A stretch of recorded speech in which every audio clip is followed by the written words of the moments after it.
talked about, we're in a best position if we have local representation on the board. So it's been I was very glad that we were included, we've got one of them who will speak in a minute, but beyond myself, the 3 Twain County judges that are in that area is also included. So it's been nice to be included in that, to have some dialogue, and I think they will attest. Since I've been a part of that, I have been adamant that if this thing gets any movement forward, we've got to have public input and ideals, and that's what we hope to clear up today, give y'all a chance. And I think there's misconceptions about how far along this concept is or what it includes.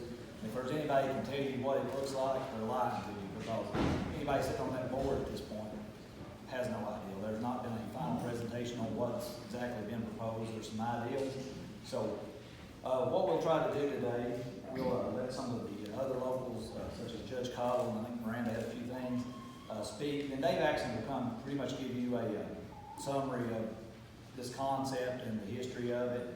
At that time, I would encourage any of you, if you haven't signed in, on the sign-in sheet, if you wish to talk or put that, we'll try to initially go down through there. Anybody that check that box, give them the opportunity, as well as after that, then we'll have some more public exchange. I'm good for ever how long y'all want to stay here. So at this time, I think Judge Cottle from Lee County, if he has anything he'd like to say, then we'll allow Miranda to say something, and at that point, then Dave will kind of give you the rundown of the project. Thank you, Judge Anderson. First of all, I'd like to say that I'm probably the new kid on the block in terms of the county judges that's on this board. I have been a couple of meetings, I think, now. And the key thing I want to say about this is, as a part of any executive's job in Eastern Kentucky, economic development is key. Keeping people in the area, attracting business to the area is key. And I can say, after the few times I've sat on this board and worked with the people that are part of this board, that is the focus, is trying to make the communities around here stronger and better. And that's what I'm going to say right now. If anybody has any question about what I know, where I know, what I know, and how I know it, I'll be glad to talk to you after that. Thank you. Sir. Good morning. This is on? Okay. So I'm Miranda Fallen. I am the Powell County Tourism Director. That includes the Natural Ridge State Park here in this area. I know that there has been a lot on social media, which is a lot of the reason that a lot of you guys are here. I just wanted to explain quickly that Judge Anderson and I had talked about this and talked about how we felt that it was time that a public meeting be put together, and we felt that it was the best strategy for us to include local Slade businesses that have poured their heart and their livelihood into this area to see it grow and to see it be built, and have taken all the risk. And you know, they're still here, and this area is part of why it is. And you know, there's several key businesses that are involved in that. We also wanted to involve the Forest Service and the state park, and our local officials, of course. So this was not as part of secrecy or anything like that, contrary to popular belief on social media. This was, you know, for us to have a fundamental group that could be key players in how this needs to move forward, because there is not enough information for any of us to have an informed opinion. There's plenty of information for us to have opinions, but that's why we wanted this to happen, and we wanted you all to be able to ask the questions. And moving forward, we plan to have several more of these that public input is put in. We can see how we can all work together to make this beneficial for all of us. Because this is not just an economic development for Slade, this is an economic development for our entire region. And I think that this touches each and every family that is close to this community, as well as the people who visit this area for recreation. So thank you all for being here, and we hope that you guys keep an open mind and an open heart as we move forward. As Judge Anderson said, whenever it gets to the public comments and questions, if you check the box, first we're going to do a public question. So we're going to have a Q&A. You will have 2 minutes to ask your question, and then he will have 2 minutes. They will have 2 minutes to answer. We're going to be timing that so that we can kind of keep the timing under control there. Then after that, we'll have a public comments that anybody that just wants to comment will have the 2 minutes so that you can speak your piece on that as well. So if you did check that box, then we will be calling on you. We do just ask that if your question has already been answered, then yeah, that's what you say, that your question has already been answered, and that way we can move forward in a timely fashion. So, thank you guys again for being here, and look forward to what everybody has to say.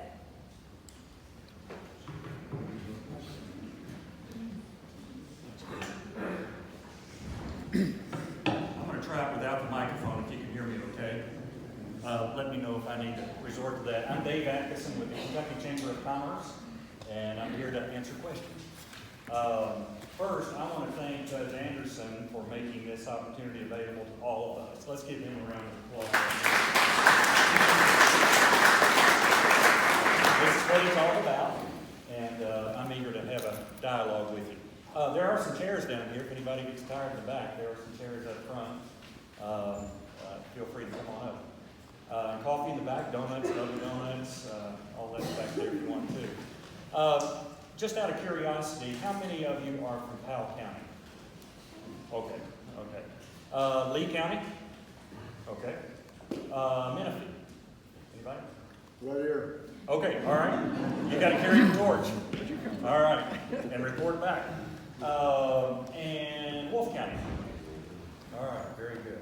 And people who are from outside the 4 counties. I'm one. All right. I live in Lexington, work in Frankfurt. So, you know, my son is a software engineer. He spends some time in New York City, makes a little money, then comes back to Kentucky to home.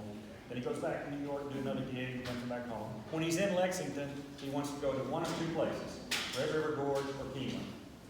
And that's the kind of precious, precious treasure you have here. And I think we all can agree on that. And it needs to be taken care of. And growth that occurs to create jobs for your kids and grandkids needs to be done very, very carefully. How many of you saw the Herald Leader's editorial this morning? Did you see that? It's online. I tweeted it out. I thought it was good. It was balanced. It said, hey, take it slow. You got to be careful. That's a precious place. And I thought that was a responsible way for them to handle it. So let me try to explain just a little bit of the history of the problem. First, let me take 2 minutes to talk about the Kentucky Chamber of Commerce. And this isn't a commercial, it's just a description so you'll know where we're coming from. When I mention that I work at the Kentucky Chamber of Commerce, people say, oh, you work for state government. No, we're a business association. We represent businesses across the state.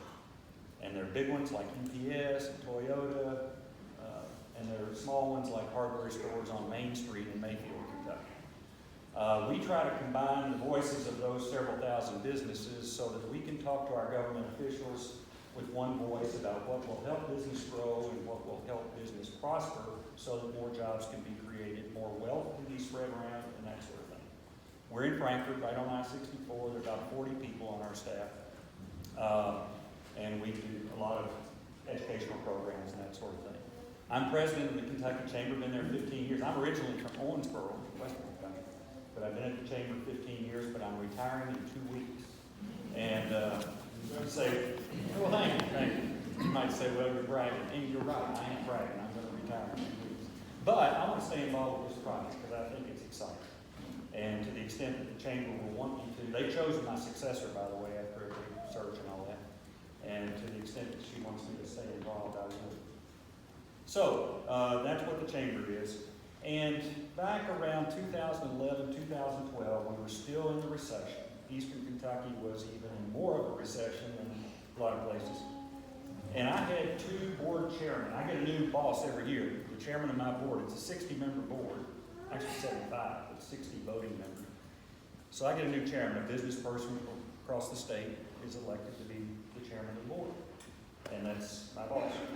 Well, I had 2 in a row from Eastern Kentucky. Luther Deaton, who's chairman of Central Bank from Breathitt County, and Jim Booth from Martin County, Cole. And so there was a lot of hand-wringing, like, what do we do? What do we do in Eastern Kentucky? People are hurting. Coal industry's spiraling downward. What do we do? And so we pulled together a group. I said, let's just start naming some of the business people who have emerged from Eastern Kentucky, like Jim Host, and Paul Patton, Gene Hale, and Michael, and different people like that. We put together 15 or 20 people, and we started having an occasional meeting. That group, probably in the first or second meeting, started focusing on tourism as a real positive, underdeveloped,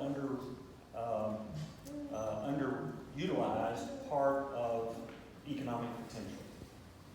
And so that group put together some money, they donated money, and we hired the AECOM, that's AECOM, big international firm, to come, not to tell us what to do, but to tell us what might be possible in a rural area.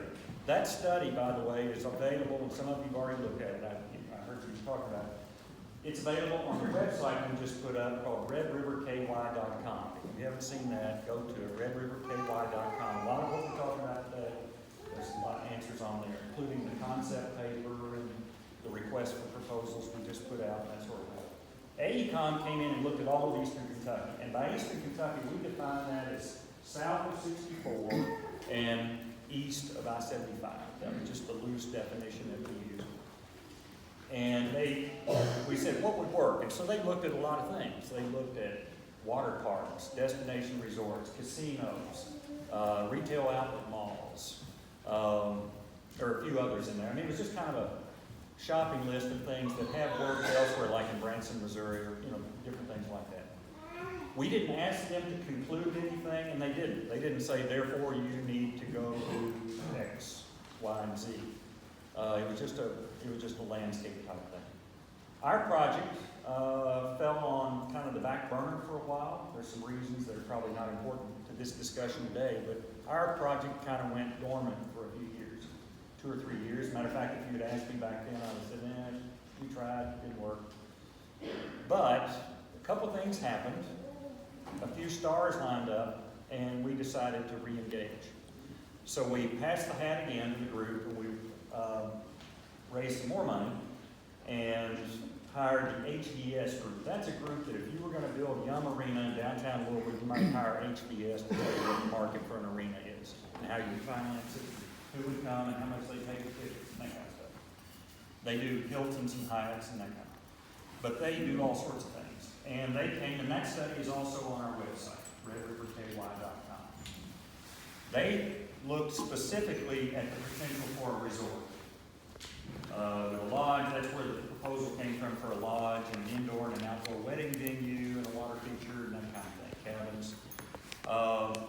And so we learned from that. It helped us a lot. We had been looking at property in the area. We had a property guy that was looking through the courthouses, finding where some suitable sites might be and that sort of thing. We focused on 2 or 3. During that time, when we were kind of dormant, some property was put together here at Slade, and we have taken an option on that property. If you don't know what an option is, that means we're paying the owner of that property, and at any time during the time we're paying him, which extends through June of next year, 2020, another 8 months, we could buy that for a certain price if we decided to, or we could walk away, and that person would be free, of course, that owner to do whatever that person wanted to do. So we've done it. Now that site has not been chosen. The HVS study looked at 3 sites, one of which was this state park. Could something else be done at this state park to make this bigger, better, more modern, that sort of thing? So a site has not been selected, and the study that we now want to do, the master plan we're talking about, that's one of the things we want to do. Revisit those sites, tell us what would work, tell us how it would work, how would you enter, that sort of thing. We need a whole lot of work. Where's the sewer line?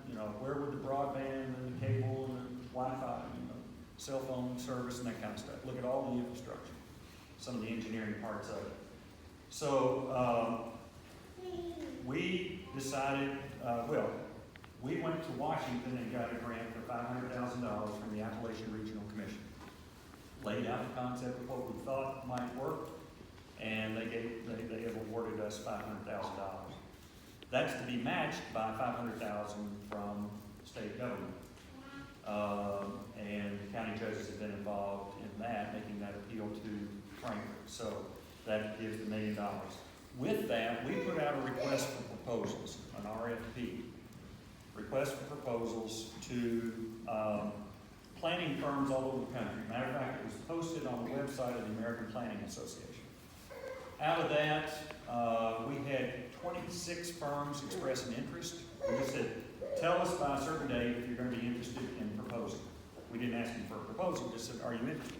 26 firms said yes. We took that, we had a webinar, and 81 people were on the webinar. They had architects, engineers, all these, various teams were forming and that sort of thing. Out of that, we gave them September the 11th was the deadline for them to propose, and we had 13 proposals, 13 solid proposals.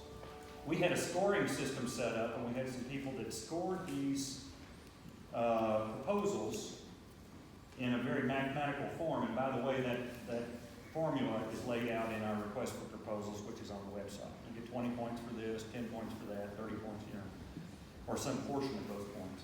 So they were scored independently of each other. Those people weren't talking to each other. And that got us down to 4 finalists. So we invited those 4 firms to Lexington last Tuesday. And we spent 9 or 10 hours in a hotel room there at the Hyatt conference room interviewing them. They each got 90 minutes to make their pitch. We're scoring that. 10 people around the table scored. We couldn't talk to each other because this all has to be done according to state procurement law and federal procurement law and all that. I've got an education in that, by the way. It's pretty rigid. So we all had to score it. I was one of the 10.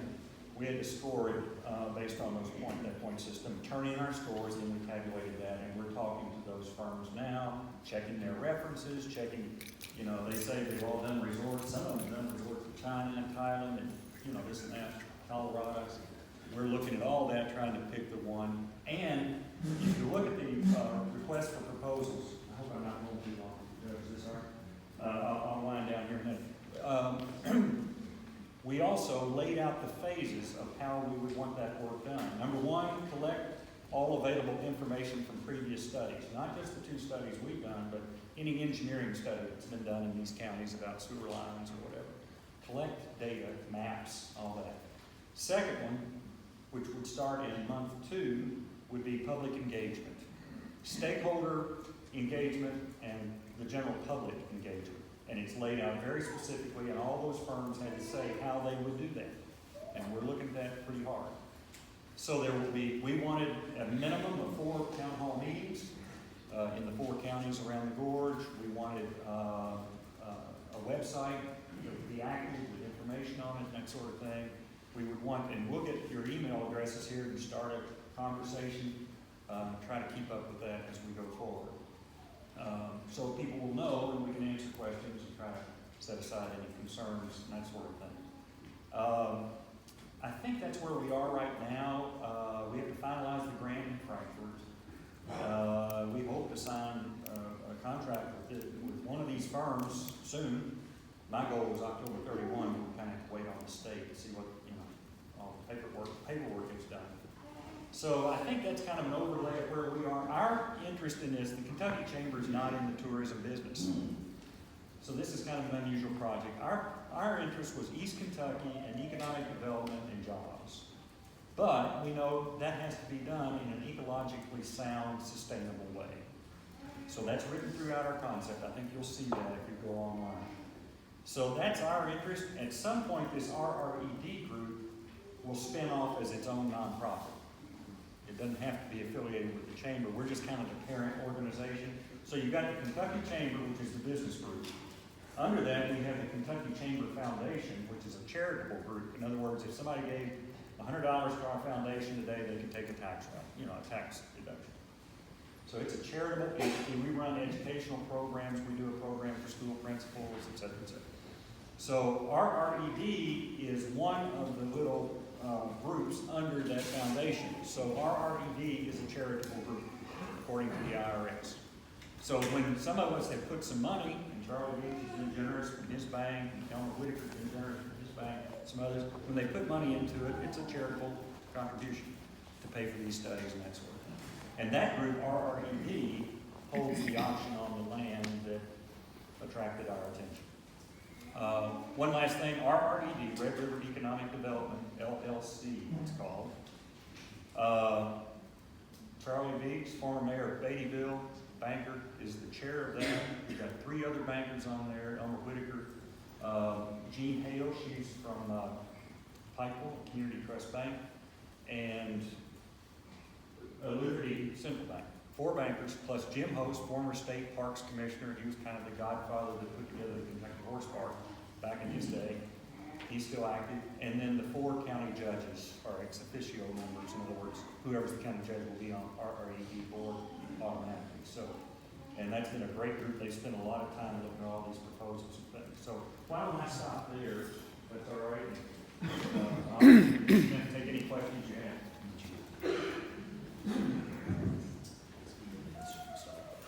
Oh, okay. You want to say anything, Charlie? I think you said it. You covered it very, very well. Charlie wants me to have the tough questions. Well, I think anybody over here has agreed to try to answer, it may not have the answer, so either the panel or the board myself, it's up here. When I call your name, if you raise your hand, I'll come back with the mic, so. I'm sorry. One courtesy I meant to extend. We have 2 representatives from Congressman Barr's office. Where did they stand up and introduce themselves? Hi, I'm Kaylee Bell, District Director for Congressman Barr, and this is Tyler Staker, who's our County Flow Rep. So if there's anything we can help out with, don't hesitate to reach out. All right, they're here to learn like we are. Any other elected officials that we missed, or representatives from Hal Rogers' office? Yes, sir. I'm the mayor, Bill, Scott there.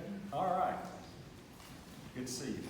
I used to be mayor of Owensboro, so I did my time in the barrel. Now it's your day. Just get started, man. That's right. Let's see. That's how Charlie and I know each other from 30 years ago. Go ahead, look familiar. Yes, sir. If I understand correctly, it sounds like it's down to 4 plan choices at this point. Is that something that is public information that we can see on the website? Not yet, because that's all proprietary information and all. So, but we'll be glad to announce who is chosen at the end. Let's make sure, what we're gonna try to do, if you agree to sign or spoke that you want to speak, we'll get you first. And our goal is not to limit anybody from having, get their question answered. We wanna make sure, in a timely manner. So, Mr. Cornett, did you still wish to speak? Yes, sir.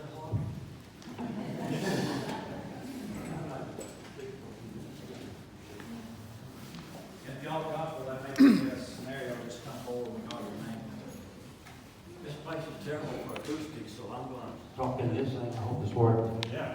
I'm hard of hearing, and I heard half of what you said. Oh, I'm sorry. I wanted to give a little bit of history here too. Can everybody hear this? I can hear it back there, okay. Close to your mouth. I'm too old to lean on things too much. There was a fellow back in the early turn of the 1900s, 20th century, named FDR, Franklin Delano Roosevelt, and he was in eastern Kentucky, in Harlan County, before he contacted Holyoke and became president, of course, riding this fine horse with only his uncle named Delano. He was in that Delano family, it's his middle name. And they were, he wrote a letter back to Eleanor, his wife, and said, oh, this magnificent country up here, beautiful trees and virgin timber. It's the most marvelous thing he'd ever experienced his whole life. And you could drink out of the water, he said, and he was telling Eleanor about this. And that, of course, was what he was up there for, was to look for the mineral rights, the coal, right? There we go, yeah. So he and his contacts in eastern United States was interested in the coal rights, of course. There was another fellow by the name of John C. Mayo, Kentucky's first millionaire. John went to UK, I think, learned about the topography of eastern Kentucky, and he discovered those coal, the richness that could be had from that coal up there. So John C. Mayo, and here's why I'm telling you this. You've got to be careful about somebody dangling that carrot in front of you and grab that thing, and then you decide that that carrot wasn't so good after all. John C. Mayo would take his fishing pole around his fine horse, and he would go up and down the little stream. He knew exactly where he was. He knew the landowner he wanted to find, and he'd be fishing. And so he would end up on this landowner's porch, eventually getting a drink of water, and he would tell the landowner, well, you know, this is a fabulous country, and fine trees. those things. Nice country, and he would leave it at that. But 2 or 3 weeks later, this representative would come back from Roosevelt, Illinois, whoever in eastern United States was after those mineral rights, would just happen to come by this same farmer's porch and say, you know, we're interested in buying some mineral rights in this area, and we could fit Cincinnati for the mineral rights. So this landowner, of course, had already been planted. This little idea, and he said, well, my land don't have much underneath it because Mr. Mayo told me that. So they sold those mineral rights for 50 cents an acre. Some of it were 10 cents an acre. So that's why I wanted to say, don't let anybody in this thing we're talking about here today, they will have carrot in front of you, and it's not really that tasteful. This gorge area, I've been up here about almost half a century now as an artist, a starving artist, by the way, but I've enjoyed every minute of it. Powell County is the place is being developed in a normal way, and it has its minuses and pluses, I think, but we possibly could have some zoning regulations here, but that's a kind of touchy subject too with most people. But I just wanted you to be aware that anything we do, be careful of what they tell you, because the bottom line is the bottom line profits. How many of you here have ever been up to Yellow Springs, Ohio? Oh, okay. Boy, it's so nice to walk down a little village. You almost walk back into the 1960s, right?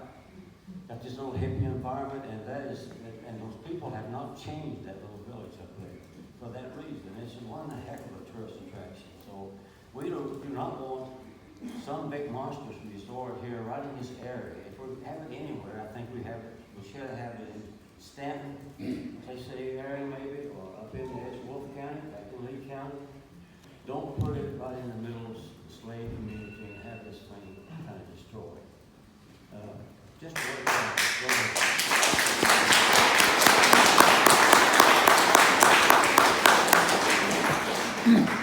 Mr. James.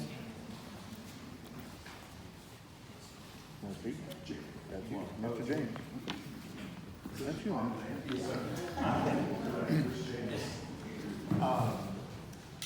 Everyone hear me? Mic check. So my name is Jerry James from the Explore Kentucky Initiative. So my friend Kirk over there, we kind of helped break this news. We were talking about it on our social media, on our Facebook Messenger, and I decided to throw up some comments. So my aim in talking about this development was to generate a dialogue about sustainable development and about how a Gatlinburg-style resort could have a negative ecological footprint on the area. And then also how plans for regional growth should always start with local business owners that have spent years developing the area's tourism industry. And then subsequently, these conversations end up being broadcast around the state, some good, some bad. I want to first and foremost say that the Explore Kentucky Initiative is all about rural economic development. When I started this in my dorm room at Campbellsville University, it was because I felt that a lot of rural areas were left out of the tourism conversation. So, kind of skipping around my comments, but the River Gorge for me holds a special place in my heart. It really defined what I want to do with my career, which is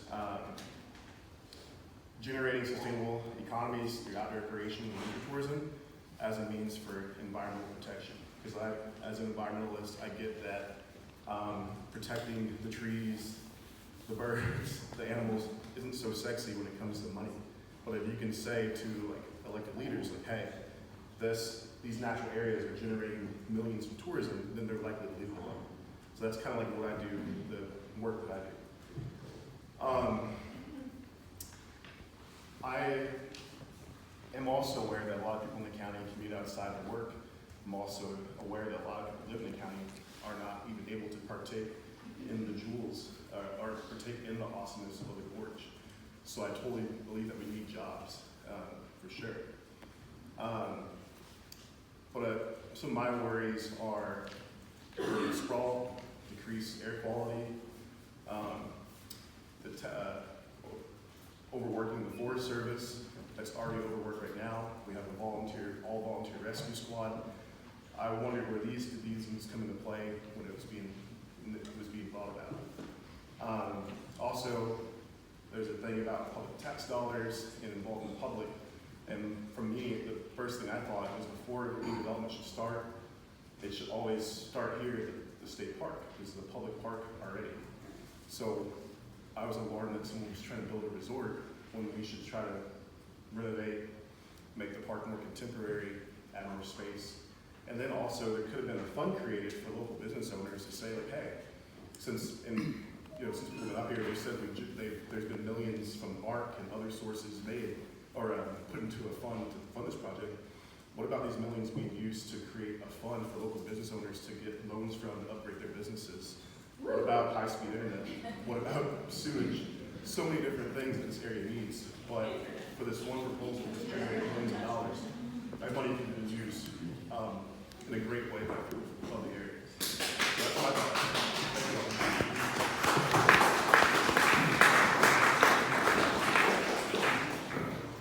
You're welcome on that, but this was kind of a question and answer portion, so we want to make sure if y'all actually have a question, that we get to that, and then after that, probably more of the last two presentations. We can hear the word design.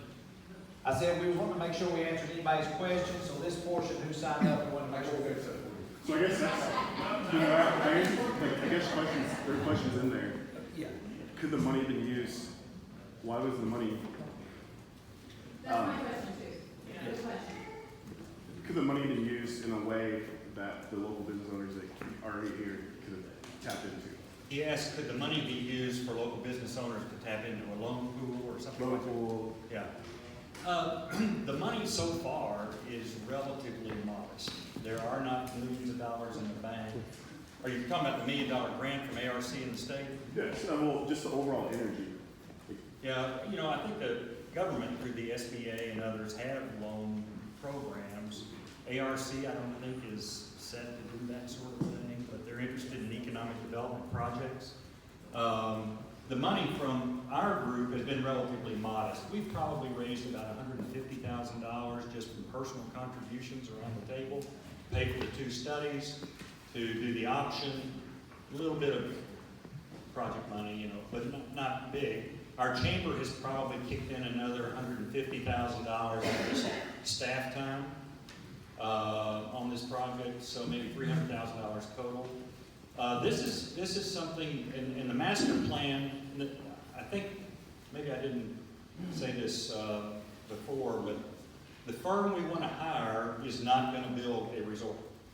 The firm we want to hire is to come and talk to you, talk to us, look at the market and see what would work. The resort is our concept because Kentucky doesn't have one. If you look around, we're in the middle of 2/3 of the United States population. 1 day's drive from most of them. And we don't have anything. We don't have a French Lick like in Indiana. We don't have a Greenbrier. We don't have a Blackberry Farm like in Tennessee. I looked up the other day and there are like 5 or 6 that pop up on the internet in Virginia. Primland, Salamander, Homestead, and we don't have anything like that. Matter of fact, I mentioned my board of directors that I work for, 75 people. When we have a board meeting, we meet 4 times a year. We usually meet in downtown Louisville or downtown Lexington because of the hotel rooms and the Wi-Fi and that sort of thing. We, in my 15 years there, which would be, 60 board meetings, we've been in a state park twice. One was at Jamestown because we were doing a houseboat deal, and one was at Floyd County because my chairman that year was from Pikeville. So we couldn't stay there in terms of the number of rooms, Wi-Fi, high-speed broadband, that kind of stuff. And that's not anybody's fault, except state government doesn't have the money to invest. Fortunately, they made an announcement here the other day to redo rooms and add some things. So there's not any, we would have to take the master plan that comes out of this process to a developer and to investors and say, what do you think? Are you willing to move on this?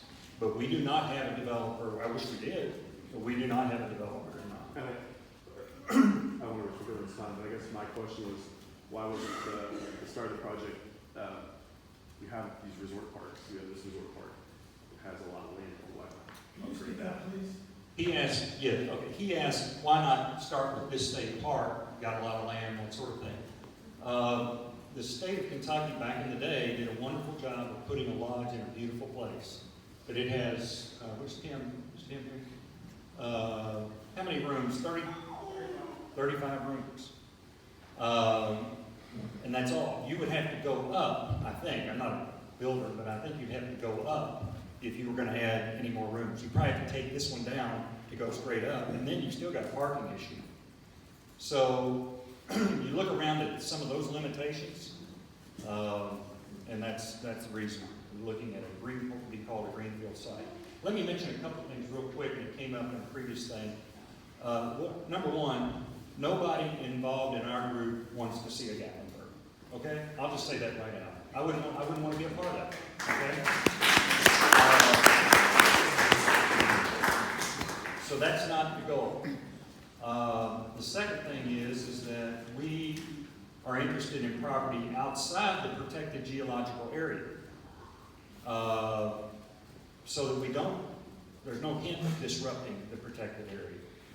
We've met with the Forestry Service at their office down in Winchester a couple of times, got a very good conversation going with them. They can help us with compatibility. And I know various people here, businesses have headaches sometimes with the Forestry Service.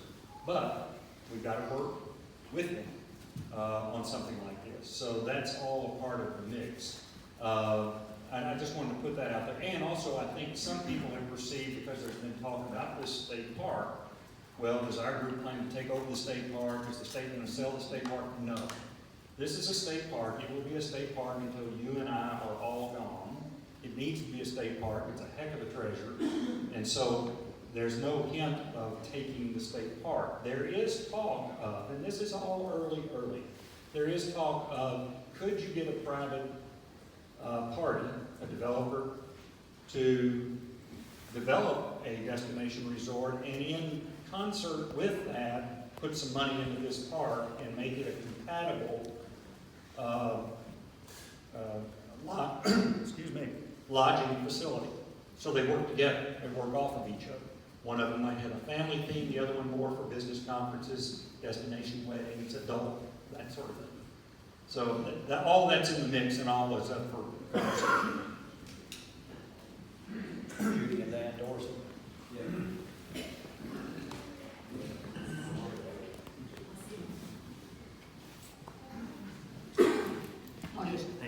My name is Judy Dorson. My husband and I have lived in the area for 40 years. I'm a retired educator and have spent my career teaching the children of Powell County.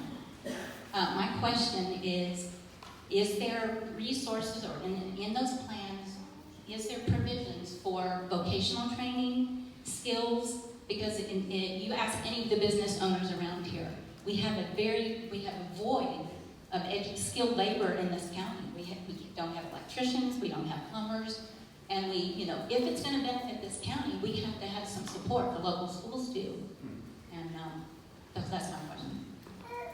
Good.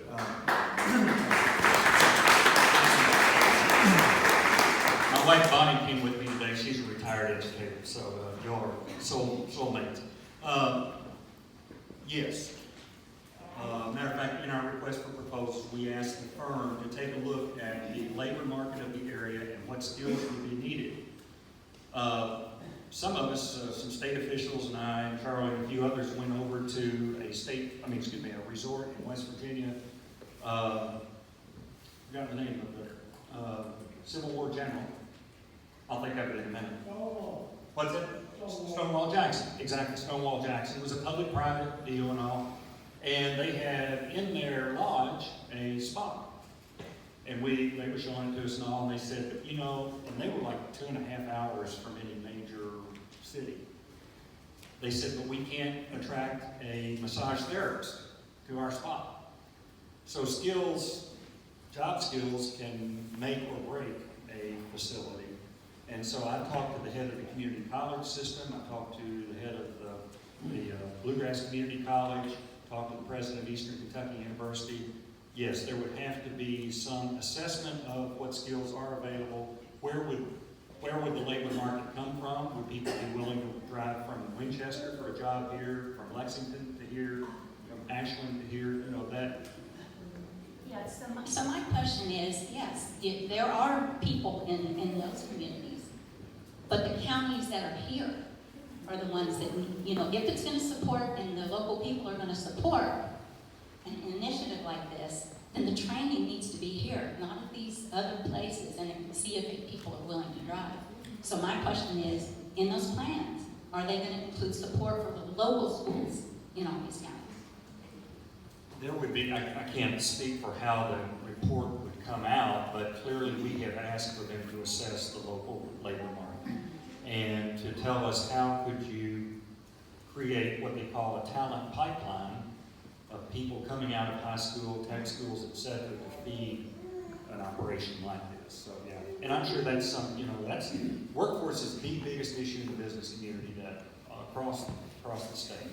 And so any operation, it's going to be critical that you know who you can attract, from where, how much would the wages be, that sort of thing. And we've asked the consultants to specifically address the labor issue. Okay? So the other thing that I want to talk about is my husband was a wildlife biologist for the U.S. Forest Service for nearly 20 years for the Forest Service here in the area. So another one of our concerns is what kind of a biological assessments will be done, and if those have been built into it, and will they use a local, again, Kentucky talent? Because when they did the Lady Visitor Center, we had somebody from Florida that ended up doing this displays. You mean building them?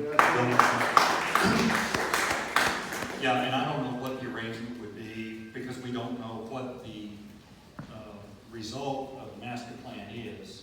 And I'm sorry if that sounds vague to you, but believe me, this is on the very front end of a thought process that it will take to get to a concept that hopefully most people could agree, not everybody will agree to anything, but most people would agree to, and that would be very much a part of it. We have, matter of fact, the teams that presented in Lexington last week, every one of them, if I recall correctly, had somebody on their team that was specifically trained in that area. So, yeah, that's very much a part of it. And if you look at our request for proposal, you'll see how we're saying we need an assessment of this and how to protect the natural environment. We even suggest, too, that the corridor, I mean, when I drove from Lexington this morning, that's a beautiful drive. And you don't want it to become a bunch of Gatlinburg. Signage and that sort of thing. I don't know exactly what that would mean, but you want, this is an entryway to all of these. And that's, I don't think I mentioned that. That's another reason we were interested here, is because this is a natural gateway to Eastern Kentucky. And so keeping it as beautiful as it is, and by the way, those of you from Wolfe County, I think if you're from Wolfe County, do you all have the slogan, naturally gorgeous? That's one of the most brilliant slogans I've ever seen. You can hire the best advertising firm in New York, and they couldn't come up with a better one. It's a play on, you know, natural bridge and gorgeous, they're gorgeous. I just think that's fantastic. So, anyhow, yes, protecting one area. What's that? Did I get the slogan right? Okay, one more question? Just a comment. Just that as the Kentucky Chamber of Commerce, I would strongly, and I'm sure the people here would encourage you to make sure that when they do the RFPs, these firms do include local talent in their proposals. Okay, thank you. Thank you.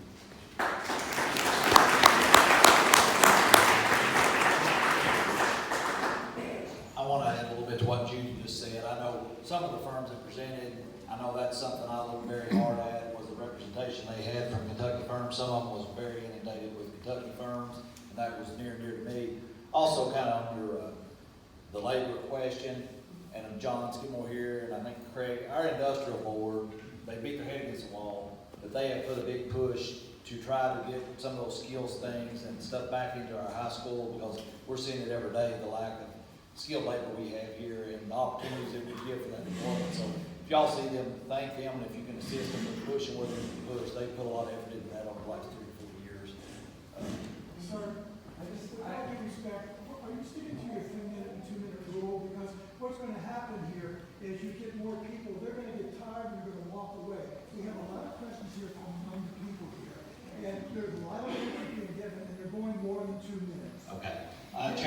our goal is to have everybody represented. I don't think anybody's got carried away. If you're concerned about, we will try to honor everybody. Like I said, I'm here till the cows come home. Our goal is to allow everybody to have 2 minutes. I didn't make 2 minutes. That's very limited, much more than introduction. So if it gets out of hand, I'll be clear. And I probably won't hold. I didn't say the 2 minutes. I'll hold to letting our people have a chance. Dan. I just wanted to mention, of course, the biological resources here are sure has certainly been biologists for this area for more than 40 years. Also, the archaeology resources here are unfounded in this part of the country. There are things that have been discovered in these rock houses, which are the most sensitive habitats here in the gorge, that aren't found anywhere else in North America, like early examples of agriculture discovered here in the gorge. So our most sensitive habitats here are the cliff lines, and that's what draws the people. And we have to protect these things with vengeance. I mean, they are not only biologically rich, they are ecologically rich, and it's what draws the people here. So I just want to Ms. Wise.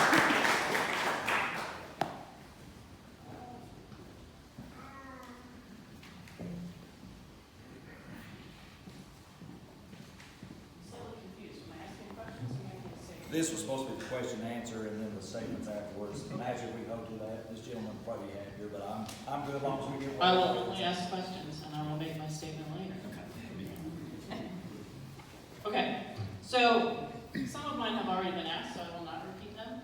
I think the primary thing that I would like to say, and I hope I speak for all the business owners in this community, in case you don't know, I'm one of the ones who runs Kentucky Reptile Zoo, which is a nonprofit here.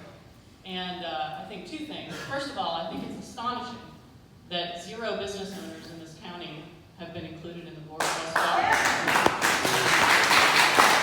I'm not nominating myself. I'm too busy. I'm on too many boards already.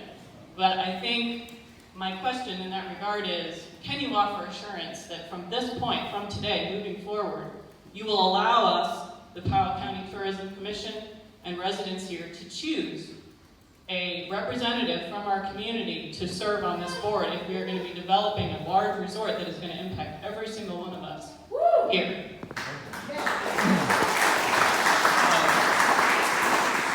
Thank you, and I'll try to keep my answer to 1 minute. Keep things going. I broke the rule first. In terms of the RRED board, I'm not sure about that, but one of the things that I will assure you is that there will be an advisory board created from local stakeholders to provide advisory services to the master planning firm. I don't know how big it'll be or any of that. It won't be me choosing those people, but I can assure you that there will be a structure by which local business people will be formally engaged in the process. I'm not sure that's good enough, but okay.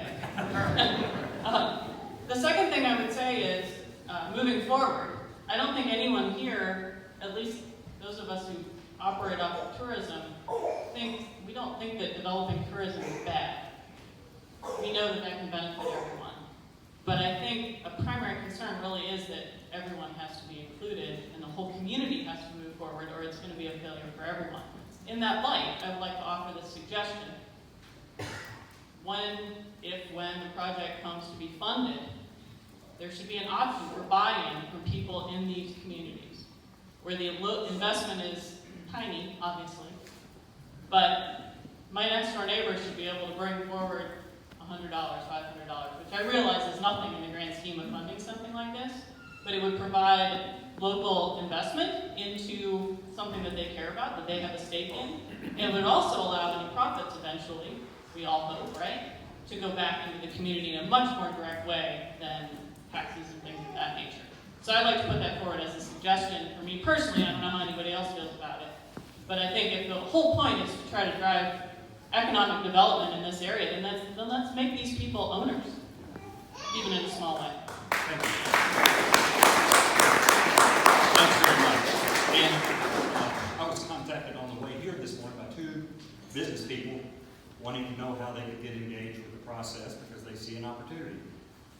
I think we would say that, I know we would say that, if this is done right, all boats rise. And this is not just a resort. I know that's kind of the thing that catches the headlines and that's sexy, I guess, but we're really looking at a regional tourism opportunity here, and that's why the 4 county judges are involved. We need to look at the Pine Ridge Industrial Park. That part of this, we put that in our RFP. What's the highest and best use of that? How can we make that work for the local community? So we're going to be engaged in that kind of thing too, and ask our firm, whoever that is, to tackle the broader area and what can work. Because if you just snap your fingers and had a destination resort today, you would need other things, other attractions that would feed off of it, and it would feed them. So. I want to follow up a little bit, and we're going to test. I have since day one been adamant, as soon as feasibly possible, that our local businesses as well as citizens are involved, and that if anything ever comes of this, it's got to be in unison with our environment and our businesses, not something that conflicts with them. So that's the result of this meeting. This meeting is a result of trying to get that started, and we're just now to the point where there's actually a chance that something may come out of it. I would encourage, if you had to put your contact information, that will be, we kind of struggle when trying to get a group together, how best and who to contact, so we will rely on that as one of our main points of contact to schedule further meetings. Lane Bowman. Yeah, I'm sorry. My name is Slade KY. I'm with the Kentucky Conservation Committee. We do legislative lobbying on behalf of the environment and sustainability in Frankfort. And because we believe that the locals need to take the lead, I'm going to defer my time and make sure all the local people are heard out first. Then I will give comments later. David Fitt. Just a question. Funding. I have a concern over we the people, taxpayers, we have the art park. Yeah. And you mentioned the Young Center. You know, my concern would be if this doesn't make it, then the taxpayers will have to foot in the bill. And also a concern about environmental impact. Taxpayers putting the bill for the study or for a development? Either one. Okay. I don't think there will be a development until there is a solid business project. I don't think you'll see roads put in, sewers put in until there is all sorts of agreements back and forth, public and private. But I think the good news is that through the resources that Congress has made available to the Appalachian Regional Commission and the state of Kentucky makes available, you have some money being spent in your area for this study, which hopefully will benefit all of us. So that's a good thing, at least for starters, and then we'll see where it goes from there. Does that answer your question? Yeah, pretty much. I got it. So far, the taxpayers are in for $500,000. $1 million.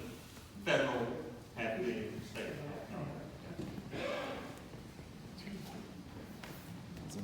M. Massey.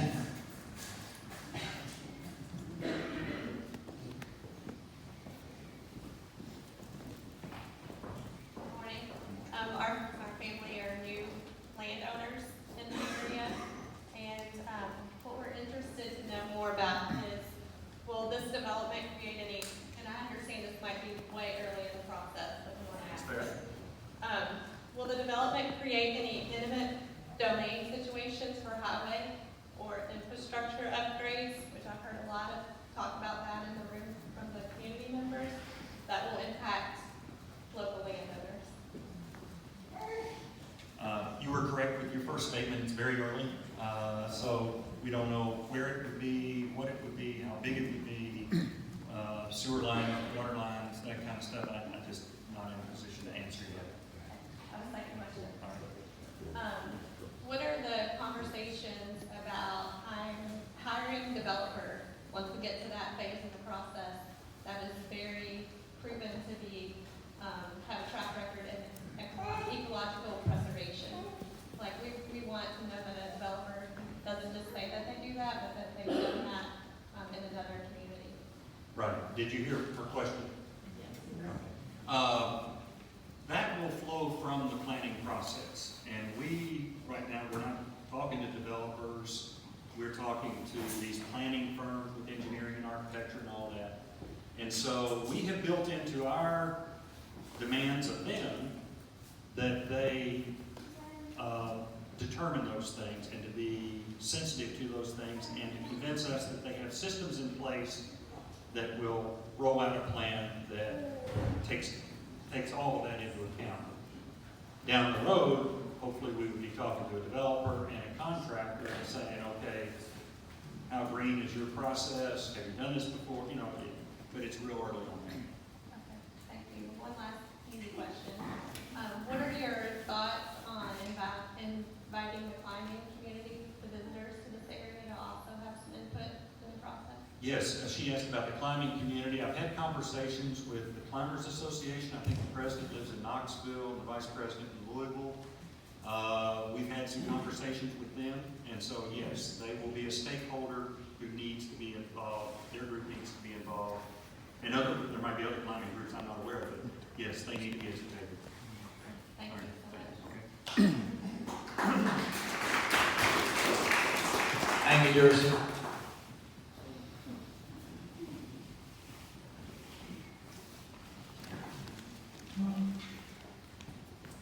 Hi, I'm Amy Dorson, and our family runs Red River Gorges, which is a small cabin rental company. The first question that I have is, I understand that there is an option on a specific location happening right now, but I wondered if, can the location be changed given community input, or is it more set in stone than that? It's not set in stone. The choice has not been made. We optioned that because A, it's almost 900 acres. How do you find that in one place? Secondly, we do have criteria, and it's in our, I think it's in the concept paper. By the way, I have some hard copies if anybody wants a copy of that. But some of the things we wanted, the site would have to have scenic vistas, road access. I forgot what all we said there, but that's part of our interest in that particular piece of property. But when this planning firm is chosen and announced, hopefully in here in a few weeks, we want them to go out and collect all the information they can get, but also to reassess the previous HVS analysis on those 3 sites.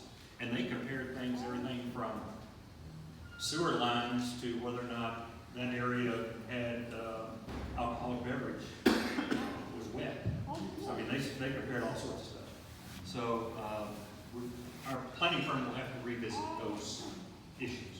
So are all 3, I looked at the HBS site, but I didn't memorize it. Are all 3 sites that they considered in the Gorge region, or are the other 2 spread out in other areas of eastern Kentucky? No, all 3 in the Gorge area. One is this property we're on right now. One is the 900 acres we're talking about at Slade, and one is in Benefit County that was 75 or 80 acres. Okay. So they didn't consider other areas in eastern Kentucky? Not in no. And in this study, they will consider other sites for compatible uses. So in other words, a Conridge Park might become camping, or it might become some other recreational purpose.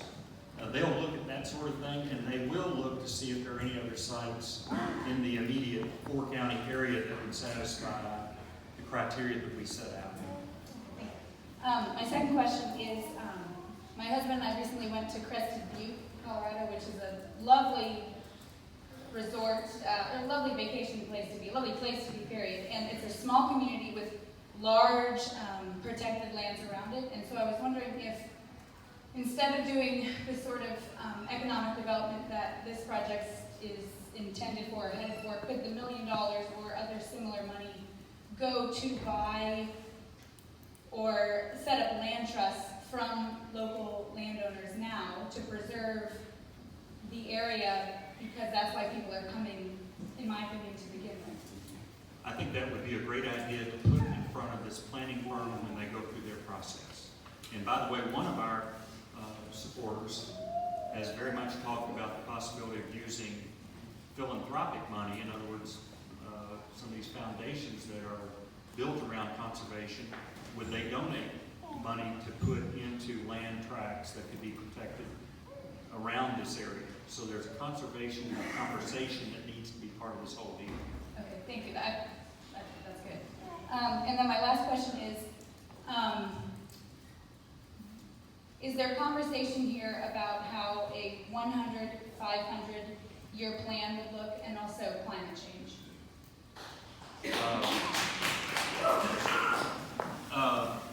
To be honest, that has not been part of the dialogue. How do we get it into the dialogue? Your participation. How do I participate more? Well, when we get this.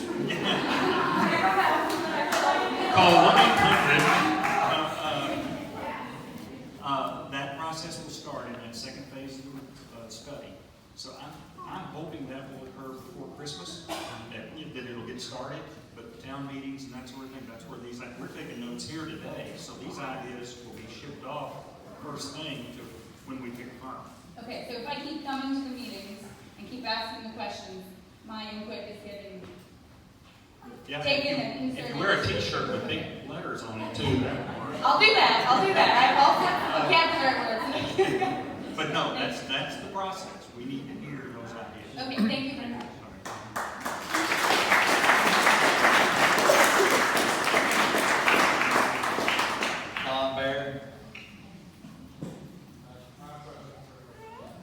Answer, okay. Kurt Gilchrist. Yes, sir. Good morning all, my name is Kurt Gilchrist. I represent 17,000 people that visit this region regularly, the social media group, Red River Gorge Hiking. We've got several questions for you.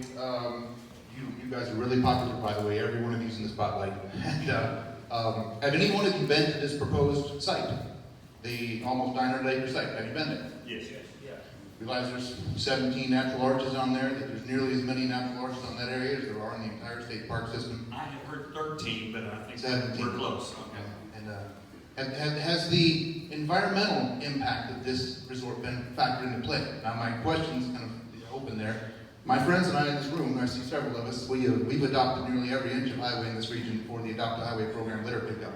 We pick up litter every single weekend, several times a week. Some of us, there's a lot of people come to this area. Has the additional million or so people you're bringing to this area, has that been factored into the equation? You know, the amount of litter and the environmental damage that's going to be incurred by these people? Well, I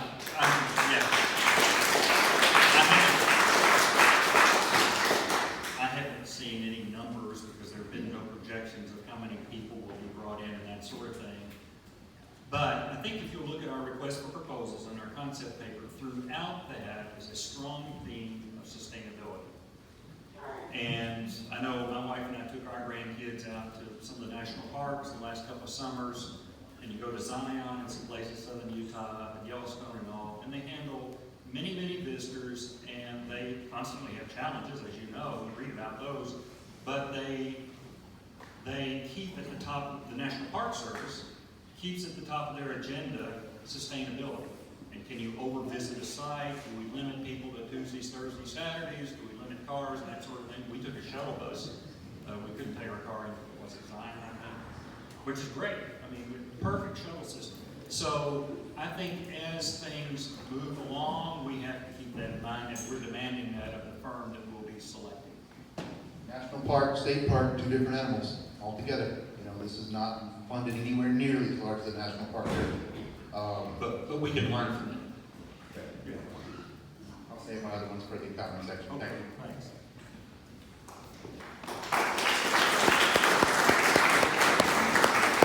Taylor White.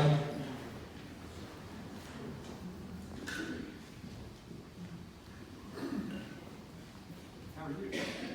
Hi, I'm Heather Warman. I run a stand-up paddleboarding tour here in the gorge for about 3 years. I've been coming here my whole life, though, with my mama. Most of my family's from Breathitt County. So it's like you guys planned to segue into my question, because you just said national park, which was one of my questions. Is there a possibility that with this proposal we could be working towards potentially gaining national park status for the gorge area? Or would there be any way we could do that? Because Great Smoky Mountains, many of the other areas we mentioned are national parks, and that would be one way that we could protect the area. I don't know that process. I think it's pretty rigorous, very difficult. I know Hal Rogers got a Civil War site named as a shrine down around Cumberland Lake recently, and I think that was years in making. So I don't know how to answer. That has been proposed there. Has it? Into a national park. Yeah. The Forest Service. Okay. It didn't go guess my comment then would be, could we maybe begin to talk to the firms about that possibility? Because from what I've looked up on national park status, the area contains all of the criteria. We also have a wild and scenic river here, the only wild and scenic river in Kentucky. So the red would also push that towards the status. So I don't think it would be unachievable, and I think it would make a lot of people here feel a whole lot better about the project. I would like to quickly say, just so that people don't forget, this land is privately owned, of the land that they're talking about. So everyone should remember that the person that owns it could do whatever they want with it, because they purchased it, they own it. So I would also like to thank all of you guys, because this is amazing, whether you guys know it or not, that we are here today giving comments this early in the process. So we really should applaud these guys. I know it feels like you've been left out for a lot of years, but stuff like this doesn't happen overnight, and stuff like this takes a lot of time and a lot of effort. So it is private land that's being discussed, so that was private business up until now. So the fact that they're including us, thank you very much.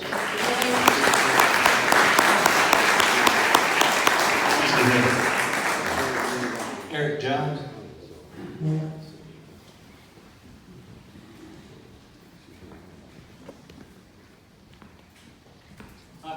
Could I just make one quick comment in response to Heather here for a second? There's always a thin line between when you should say something about what you're trying to do. You know, back when it was a pipe dream, back when our project, it's not even a project at the time, it went dead for a while. You say something and there's headlines and everybody says, oh wait, we're going to build a resort, start tomorrow. Well, we didn't have anything really that we didn't have anything concrete that we could talk about with any confidence. Now that we're getting this grant and plan to hire a firm, we wanted to, and Judge Anderson triggered all this to go public and include you. So that's why we're here. To coin a phrase from Congressman Rogers, he says all the time. To coin a phrase of Congressman Rogers, I've heard him use many times, a project without funding is a hallucination. So we might be all hallucinating here together, I don't know. Don't make that rumor. That would be a bad rumor. Hey, my name is Eric Jones. I've been coming to the River Gorge for over 20 years and living and working in the area for about 7 years. Anyway, I've been coming to the Gorge, and one of my favorite parts about coming down here, I'm from the greater Cincinnati area, is no stoplights, no traffic. It's just a really peaceful spot. And I'm wondering, with the amount of traffic that would be coming through here with this proposed resort, what kind of stoplights would you guys be putting in, and what kind of traffic? What amount of people do you guys think would be coming through here? That's a simple question, I guess. Thank you. It's really early. I know I keep saying it, but it is. But in the request for proposals, we've asked these firms to define linkages. That's transportation linkages, how would people get off around the parkway, trail linkages, transit, would you have a shuttle going to the state park and back around and this and that to some of the other attractions? So there's a pretty strong component there of how would this be linked to the region, but in terms of traffic, it's way early here. Craig Bentley. Am I doing better on my We have 6 left after him, and then we'll get in, so that gives you some idea of something. I know we're starting to get extended here. Hello folks, my name's Craig Bentley. I own Red River Outdoors, one of the motor businesses here in Slade. I'm from Slade here. Heather made a point earlier, we need to keep in mind this is private property. Currently it's owned by E&T and his partners. Let's also realize that these folks have an option to purchase that property, so he is getting a lot of passion from some folks. It's unwarranted, because if they take it over, he won't be developing it, so it's his property. Let's leave that. Ian and I have plenty of comments with Ian, so we talk about things all the time. I've seen plenty of texts about people who live beside me. We have neighboring properties, but keep that in mind. It is private property. I'm not going to tell anybody what they can or can't do with private property, because I don't want to go and tell you what I can or can't do with my private property. That being said, I'm a bit indifferent for whether it's developed or not. Something's going to happen. I'm sure Ian will do something with it if these folks can't get it. Pretty early on, You know, my concern with you folks is what it does to all the businesses and all the things that are here. We've been growing sustainably. Like a band has come in recently, regular smokehouse, people just walked out, 4 guys already parked. There's a lot of things that will be impacted, and plus the stuff that's been here for so long. Gals, Chris just put a place in, so we're moving forward. So you folks need to keep that in mind for the local businesses. That's the big thing here. Everyone who has an agreement, there's a thing out here called a community benefit agreement. So if you really are concerned about all this, you should go and look at that and get a CBA form, and that gives you input and assurances with these developments that's enforceable and provides guarantees of what they provide you and what you can provide them. It gives you all this input on what they're doing, all that. I mean, it's private property. They don't have to do it EIS or any of that stuff if they don't want to. You know, that's not required. I worked 10 years for the National Park Service, all over Yosemite, Yellowstone, search and rescue manager for Forest Service, that with fire and things like that. So I don't ever foresee becoming a national park or one of their units, because that's a big Department of Interior, Department of Agriculture thing that they have to work through. So it's been talked about before, and they just keep coming to me. So it's part of it. Okay, well, there we go. It's early on, I'll just leave it at that. You know, do the CBA agreement, community benefit, go online, you find it, everybody get together, you follow everything, and then that way you can push some language towards these folks who are developing it. Keep in mind, they'll be the ones who are developing it, and you folks need to keep in mind everything that's happened up here in the past few years and recently. You know, so. Yeah, I'm proud of the business growth that's taking place right now, and nothing makes you prouder than to be like a national park out west and you see somebody wearing a McGill's t-shirt, you know you're a Kentuckian when you recognize that. But, and Susan, congratulations, your son did a very good job on TV this morning, speaking with his reservation, but no, we're a chamber of commerce, and we're very interested in what the business people here, because you're the ones that create the jobs for people's kids and grandkids. Nancy Hammond.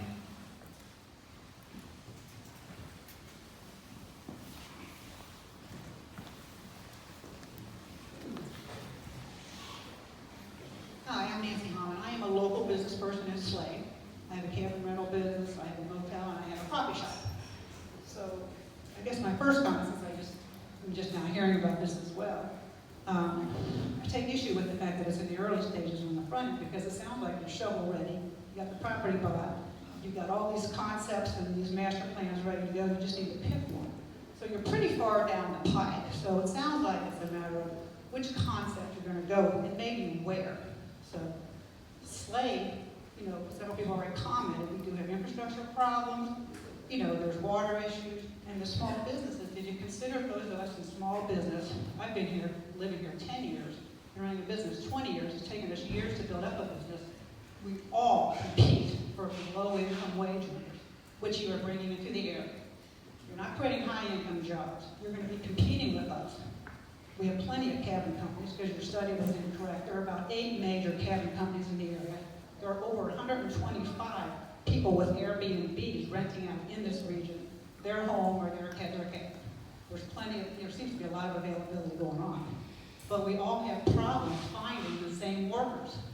We're competing for housekeepers, which we're going to do. We're competing for food service workers. And most of us have to be open seasonally because there's nobody to work in the winter.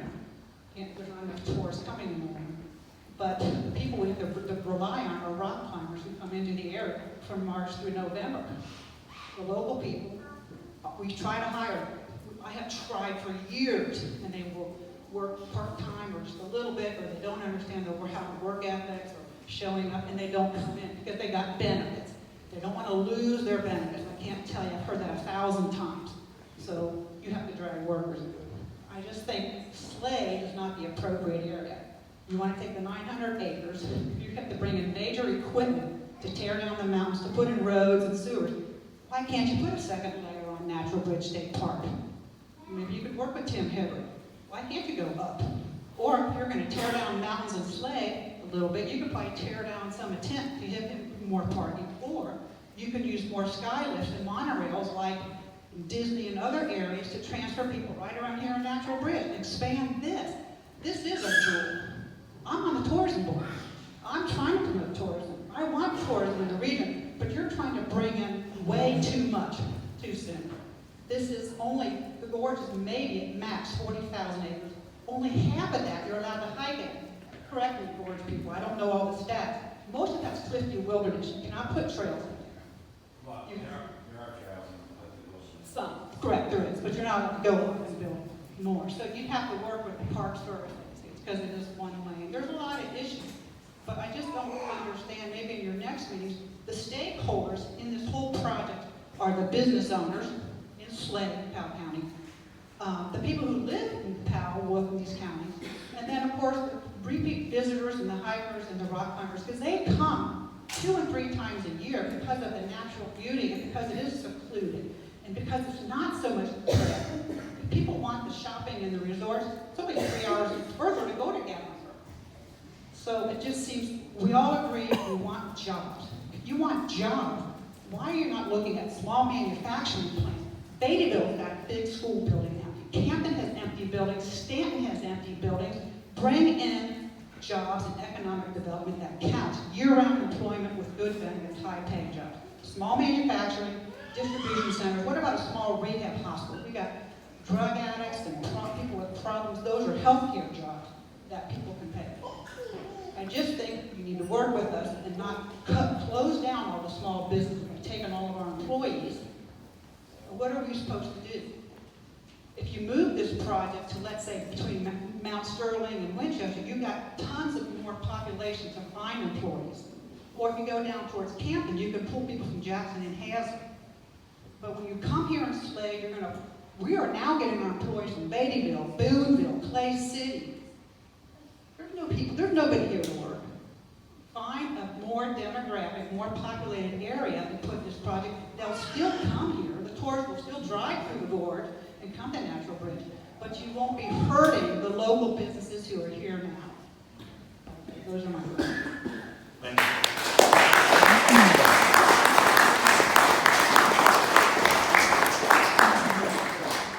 One thing she mentioned is the seasonal nature of business. And when we came over here and first started talking to some business people, that 2 things we heard relative to tourism was we need things that will make it more year-round and more family, more diverse for families. And that was something that came through kind of loud and clear early on. There you go, Ventura.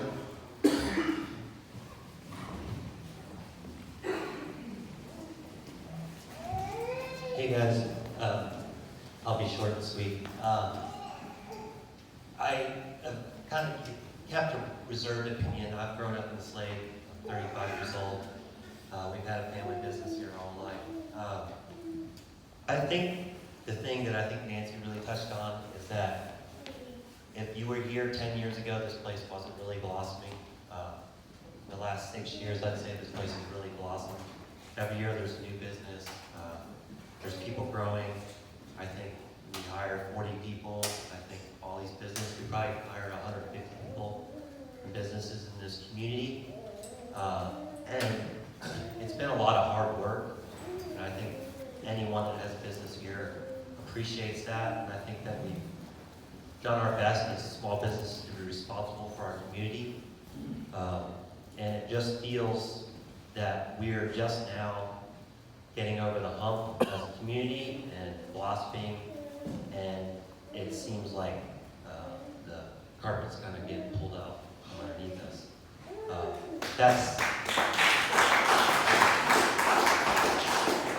That said, I'm all for tourism. I'm all for the area growing, but if you go anywhere that you remember and that you really appreciate, like if you go into the Smokies, you'll go into these small towns where it is full of small businesses bringing something new to the table, and it feels real, and it feels like a place that you remember, and it has unique personalities that stand out.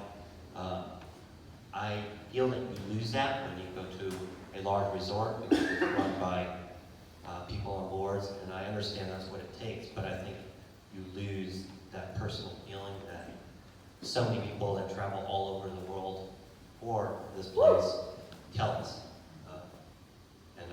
I just don't want this community to lose. I want this community to grow, and I don't want it to lose its personal feeling. I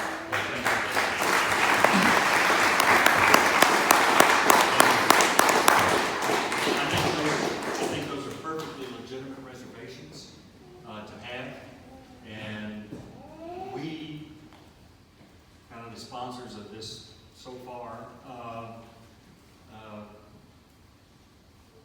will be respectful of that, and we're insisting that the planning firm have a process that is respectful of that. I'll never forget one time I had a consultant in here from California. He's a guy that builds water parks. And he builds them in like Dubai. I mean, not just in the US, this guy, big time. And we asked him to come to town, just take 2 days, and then when you get back home, write me a memo about what you would do. And so he gave us some ideas. But I took him through your parking lot. And there were about, I can't remember exactly the number that day, there were about 25 cars out there, but there were 17 different states on those 25 cars. I said, this is a park where it's green right here. Just an amazing magnet for people to come to this beautiful area. So I appreciate your comments. We will try to address those throughout the process. And I can kind of speak to that. I think that's one of the luxuries of having 4 local county judges sit on the committee. While some of these may not have to be quite in tune with what goes on here, we very much are. As I've told some of you, I'm open-minded, but at the same time, I see anything going down the road that I think harms what we have as far as our resources, our local businesses. I'll be the first one to throw up the flag and be there with the material. So we appreciate all that y'all bring and do for the community. Like Daryl said, it's been very exciting to see the growth and exciting things that's happened over the last 6 to 7 years. So we appreciate y'all being a part of that. John Coleman. Right here. What, 2 minutes? 2 minutes. We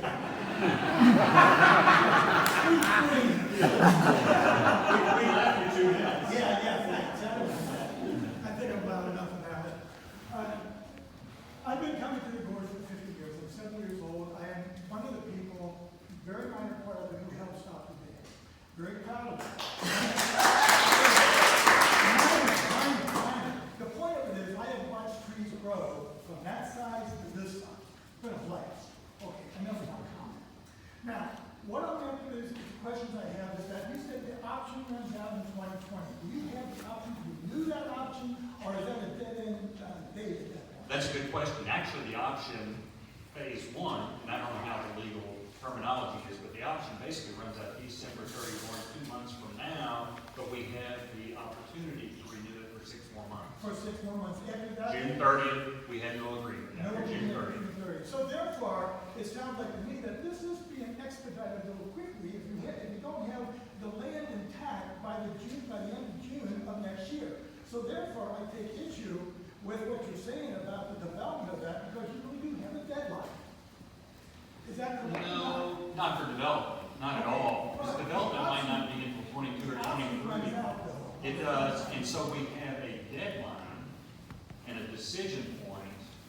Hopefully we'll have the master plan done by then and we can make an informed decision, but at that point we might have to walk away. And we don't know. I mean, that's going to be a critical period, May, June, next year. Okay, so that is affecting your decision matrix, is my point. Is that correct? To the extent that we wanted a master plan by then. The other question I have is, who is your constituency, to whom are you appealing as far as your economic model is concerned? Who's your constituency? What people are you going after? So you're not doing ecotourism here, is that correct? This is not an ecotourism site. What is the site being used for? Who is your demographic? Yeah, ecotourism is built into this through our request for proposal. And the firm will have to address issues relating to ecotourism. And so, even if you have a site with a resort, you're talking about satellites. You're talking about satellites around, some of which will be very much in that arena, and some that won't be. So, in terms of our constituency, you can look at the HBS study, and they talk about whether baby boomers will spend this amount of money, and millennials and that sort of thing. They get into that a little bit. I don't know that field at all. There is some thought about, well, if you could build that, would you also have a limited number of high-end? Like you go to Kremlin in Virginia, I haven't been there, Bonnie and I'm going to go see it here in a few weeks. But if you go there, it's basically a golf thing. There's hardly anybody building golf courses these days. Matter of fact, they're closing down golf courses around the country.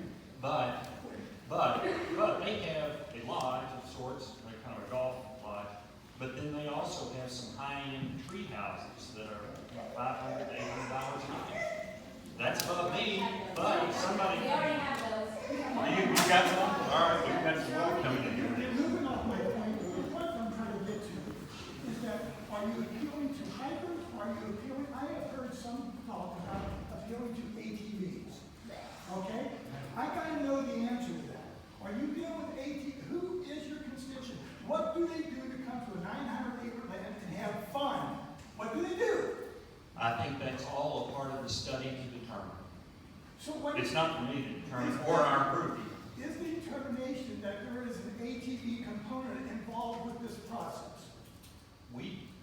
That's not written into our concept paper for this particular anchor, but if you had an anchor resort and 8 miles away or 12 miles away you had an ATV park, that's a completely different thing. They might feed off from each other, but no, correct me if I'm wrong, but I don't think anywhere in our concept paper do we mention ATV. I know there have been some experiments with a few things around here, but Actually, it does. It does. Why would it come to a 900-acre park and hike when you got the gorge and natural bridge here? What is the logic of setting up this type of program, this type of development, when you've already got these areas covered in regards well, to... there is no program set yet. I mean, we're not concluding anything about hiking on that site or another site. It might be more of a conference center and destination wedding center. I mean, that all has to come out from all this input and... 900 acres? No, I mean, clearly you're not going to... I'm looking at 900 acres going, that's a mile and a half, square land.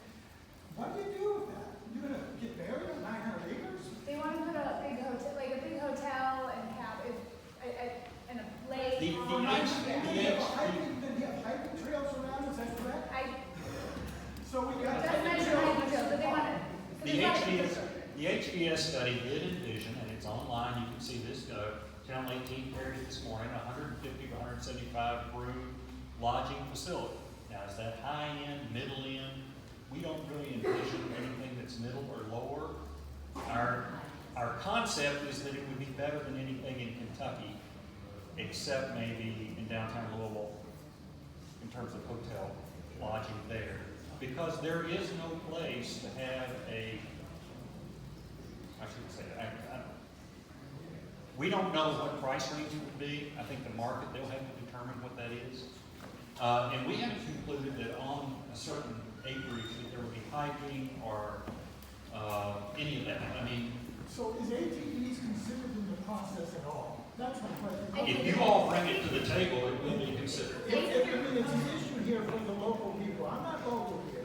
I mean, I love the gorge, I love the area, as I said, but I'm not local.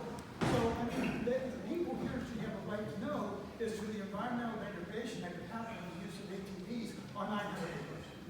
So I think in the report right now, ATVs are mentioned as a additional local activity that could be available for the guests who are coming to the resort. But it's my understanding that it's not currently said that there will be an ATV trail on this 900 acres. Yeah, if it were, it would be an ancillary satellite. Report, yeah, the concept is.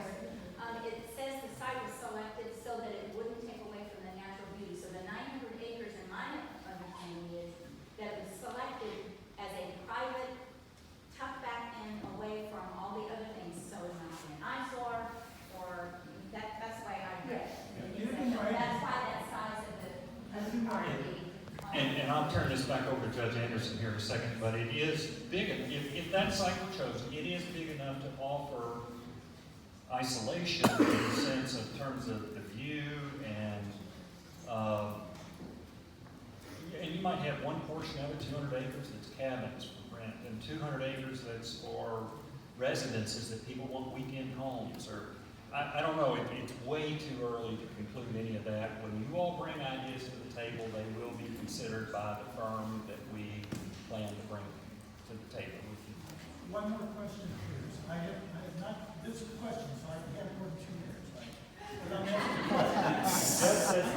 That's the rule. No, you said, wait, you said rules. You said. And then, well, you know, I've been timing you for a long time. I need a little break. He's the one I come back to with my off-road community club. He's the one that won it. This lady here that had the same issue I was talking about, not being able to find employees now. That's a very valid question. And the question I have in regards to this development, are you talking about seasonal employees here, or is it the same thing going to happen in a place like we do everywhere else? We're not going to work you full-time because we have to pay you extra benefits. We'll work you part-time, and then we're going to lay you off from November to March.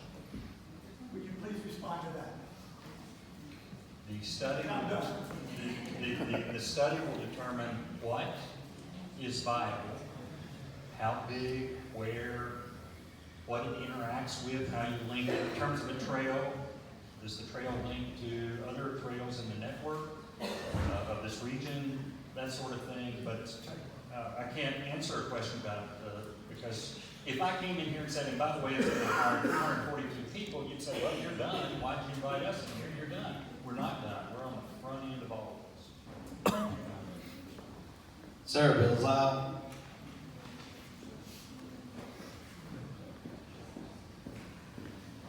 Sarah. Hi there. So let's all take a deep breath. There's a lot of tension. My name is Sarah Belzeal, and I'm a property owner here in the Gorge and a climber. And I also have founded a small yoga community, a pop-up ashram here in the Gorge.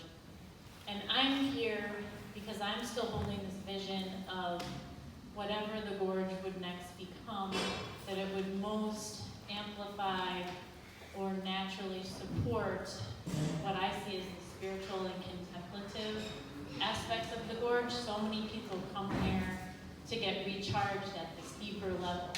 And so what really scares me about this whole project is that when you put something this big with a theme park in, it just has a very different feeling than the Gorge currently has. And so I feel alarmed hearing that.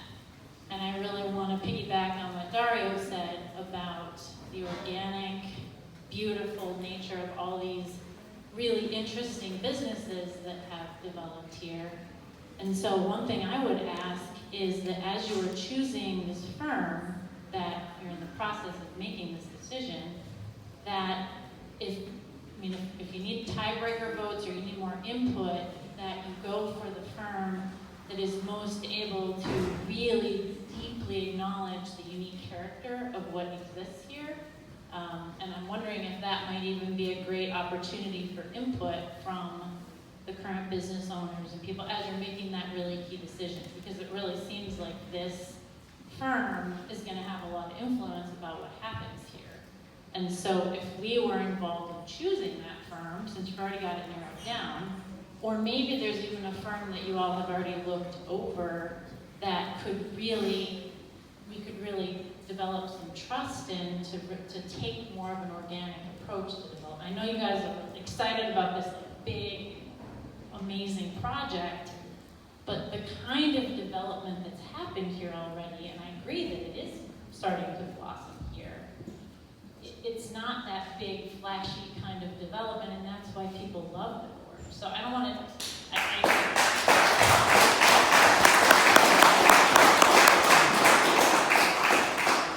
I think you've made excellent points. I think we want a firm that will be sensitive to the unique nature and to nature of this area. I can't say that there would be involvement in picking this firm because remember, we had a scoring system set up by state law that wouldn't allow us to talk to each other.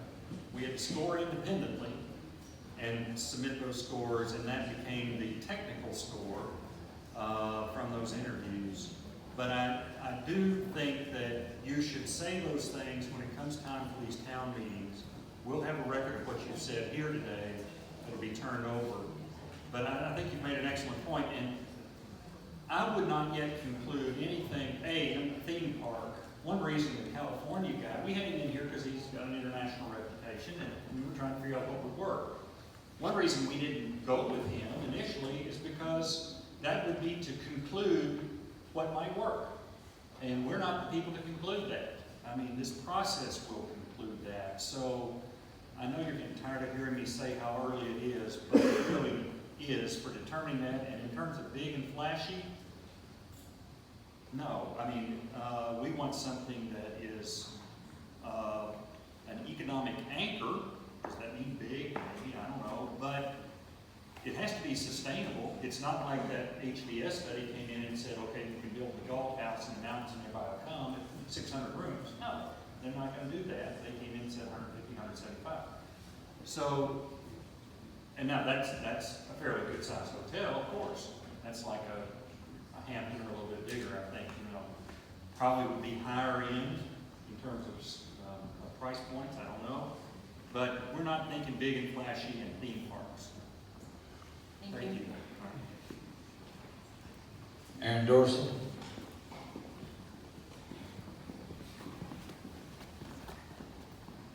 Thank you. So, what I'm hearing is that it sounds like you guys would like to build somewhat of a world-class type resort. And if that's the case, I think you could accomplish that, but there are several key features that would have to be included that would enable companies like ourselves to buy in. And those concepts are things like, if you were to tell the planner that you would like the buildings to be LEED certified and all the appliances on the resort to be Energy Star compliant, would you be willing to make the resort a dark sky compliant resort so that it's not causing?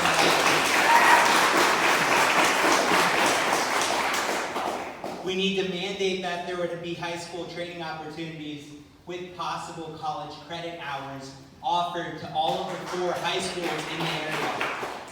There would have to be hospitality apprenticeships, because if there were hospitality apprenticeships, then high school students could get training and actually be a source of good candidates to go out and work in some of the existing local businesses.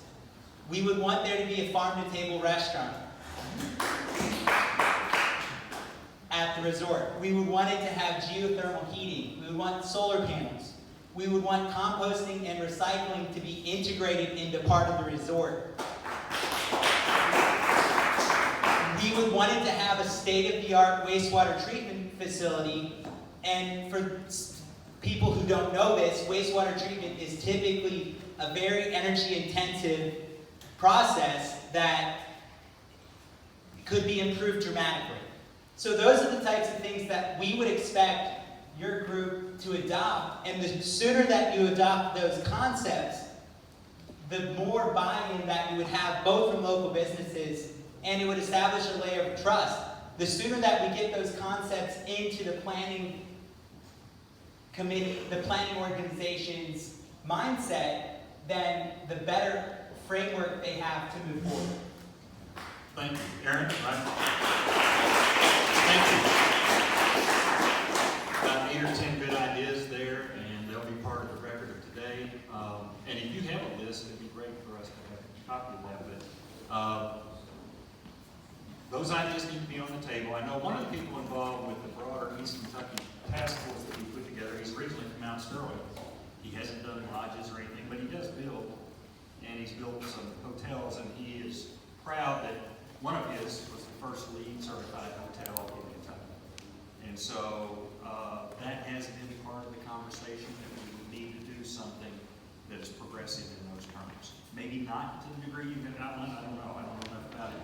But he could talk that language and identify with what you're suggesting. Thank you. And I kind of touch on that, I guess, Aaron, for me, get real excited about that. A lot of those concepts included in this, I think, if something were to come of this, would like you said, would be unique to us, something we can take ownership of. So those would be the things that would excite me too, if this were to come forward and see a lot of that, those concepts included. So, Thank you. Zach Wolf.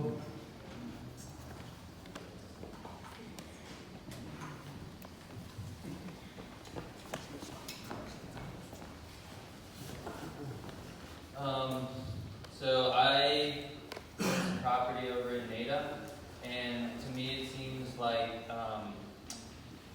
a bunch of minimum wage jobs isn't really what is going to help this community, especially because you said that people will be coming in from Winchester and farther regions, not really from Slade. And No, then I didn't say that, but go ahead. I didn't say that.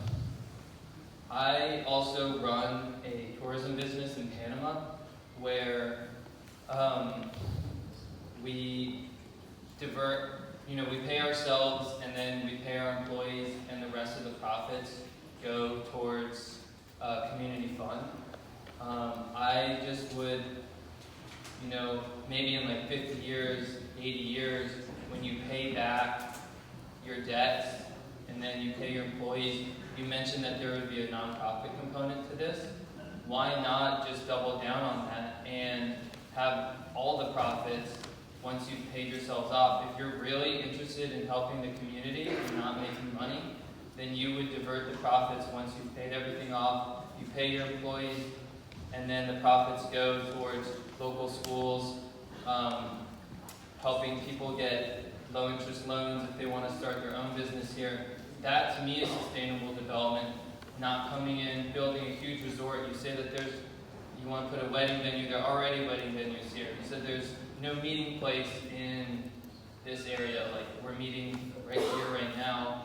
To me, that is the real model that we need to move towards to help communities that are struggling, and building a huge resort. And it almost seems like the timing's pretty weird because, as people have mentioned, this area is starting to blossom, and now is the time when you decide to come in and build a structure that seems like it's going to affect a lot of the businesses, the restaurants, the cabin rentals, the wedding venues. So I would just, if you are seriously concerned about the area and creating economic growth, then why not invest your profits into the schools and into the local people? That's my comment. Thank you. Thank you.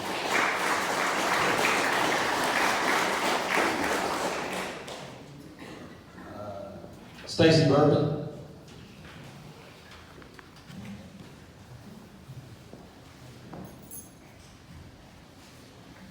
I'd like to thank all of you for coming. Also, we'll have some more time, but make sure if you have a chance, fill out the surveys before you go so we have that information and maybe some questions. They have a few people, we're going to have plenty of question comments. I'm making sure I know several people's having to start and exit. So at this time is, I guess, public comment. We'll try to keep it orderly. So as you raise your hands, Dave, you've been for a bit more. Judge Goff, I think it's pretty short. If y'all want to come forward, we'll stay here for as long as you want.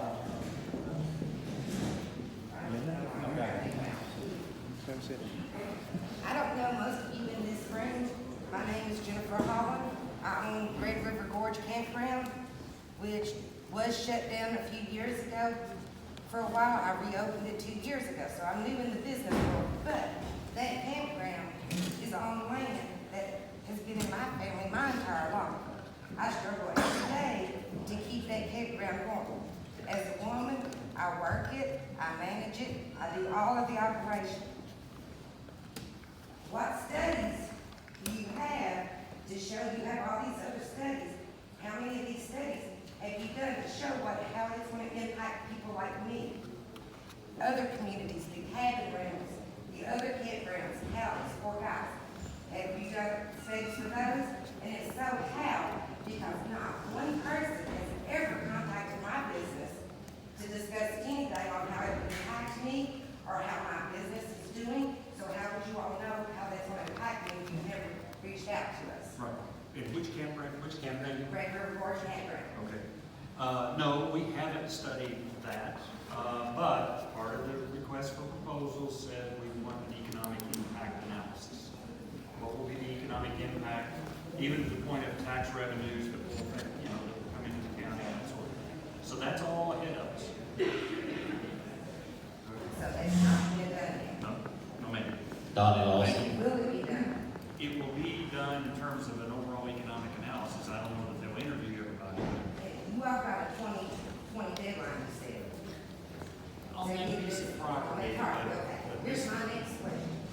As a member living in Powell County, it took me 5 years, several handwritten letters, to get a grant just to get water to my property. So how can you all rush this and all of a sudden get everything going for this big lodge to come in and do when us residents have to fight to get just water to our property? I'm sure there will be challenges for whatever this becomes down the road. So I wouldn't say it's going to happen in 2020. It certainly will not happen. I mean, this is a 3-4 year process. And I think what these firms will allow us to do is to capture, somebody asked about 100 years, 500 years. I think it will allow us to capture a vision of what might be possible in a sustainable way in a 20 to 30 year period. In other words, they won't say come in and invest $8 zillion and bingo, you've got it all. It'll be something that grows on itself. And that'll be a part of this business community here. How will it grow? How will it develop organically? What will it become? And I hope we get that vision out of this study. I think it's going to hurt our community. Oh, I'm sorry. I probably don't take down from speak about opinion. I'm a local resident here in Powell County. I visit the gorge quite a bit. We've done a lot. There's been some economic development here. We got a transfer station over in our landfill in Clay City, in Burton Ridge. We got a sandstone mine up on Furnace Mountain. Kenny Bluff's a rock quarry there that's been done for 2 years. I'm sure that's Sabre River. That's what I'm here, just to make a statement. Then he asked a question. And I agree with you. In private property, you do what you want to. But when that private property affects a million and a half people, or brings in a million and a half people, moves a million and a half people, affect me as local resident. I'm living there, I don't even have sewer, and I live between here and Slade, or between State and Slade. I don't have internet unless I get it on, unless I get it through the satellite. If you want economic development, help the people out that need this rather than trying to bring more tourism in here. The people here, I mean, the tourism people, they're all making good money, most of them are, and I'm happy for them. So when you start bringing a million and a half people here, then you ruin everybody's lifestyle and sun they can live. And that's just my opinion. I hope everybody can agree with it, fine. If you don't, that's fine.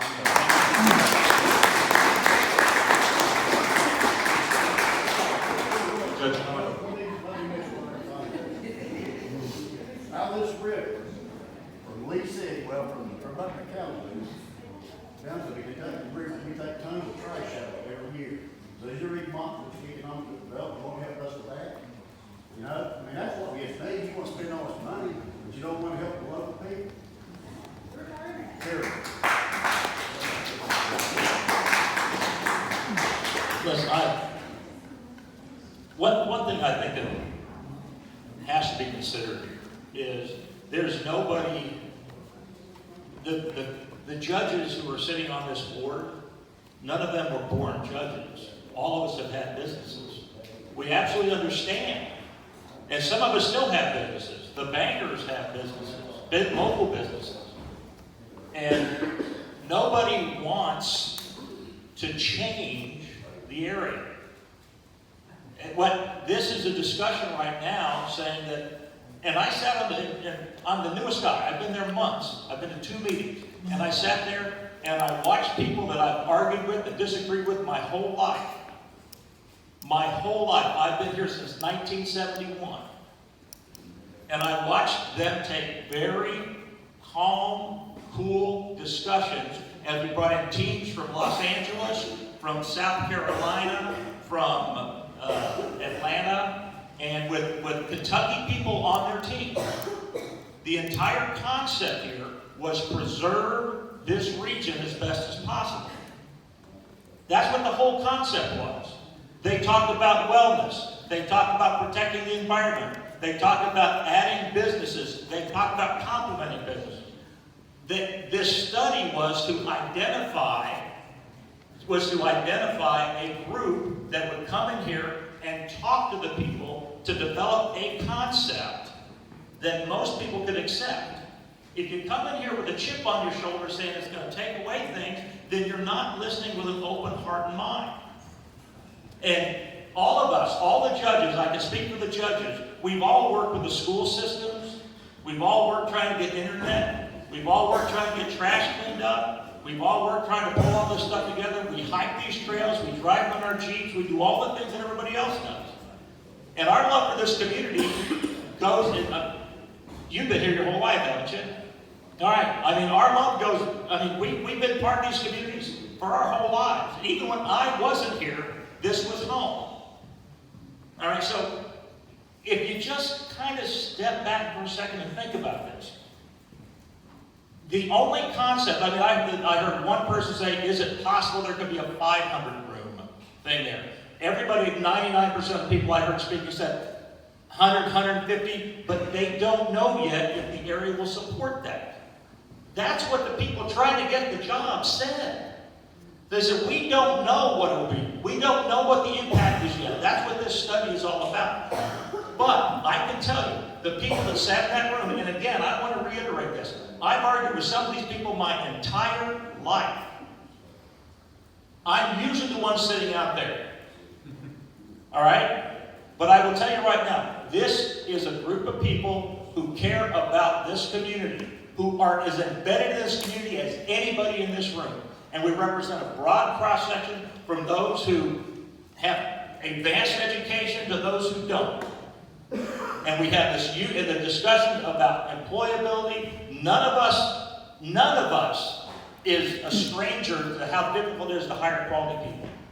So I just want you to think about that. This is not a bunch of people who are out to make a killing. This is not about a bunch of people trying to replace anybody. This is a bunch of people who want to develop a concept that includes everybody. But we all have to keep that chip off our shoulder in order to listen with open hearts and open minds. That's the thing.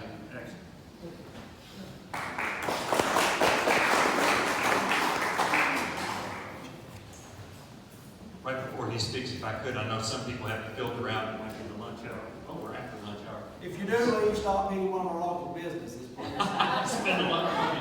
Spend a lot. But if you have to, thank you all for being here. This is a very healthy exchange, and your ideas and your opinions matter.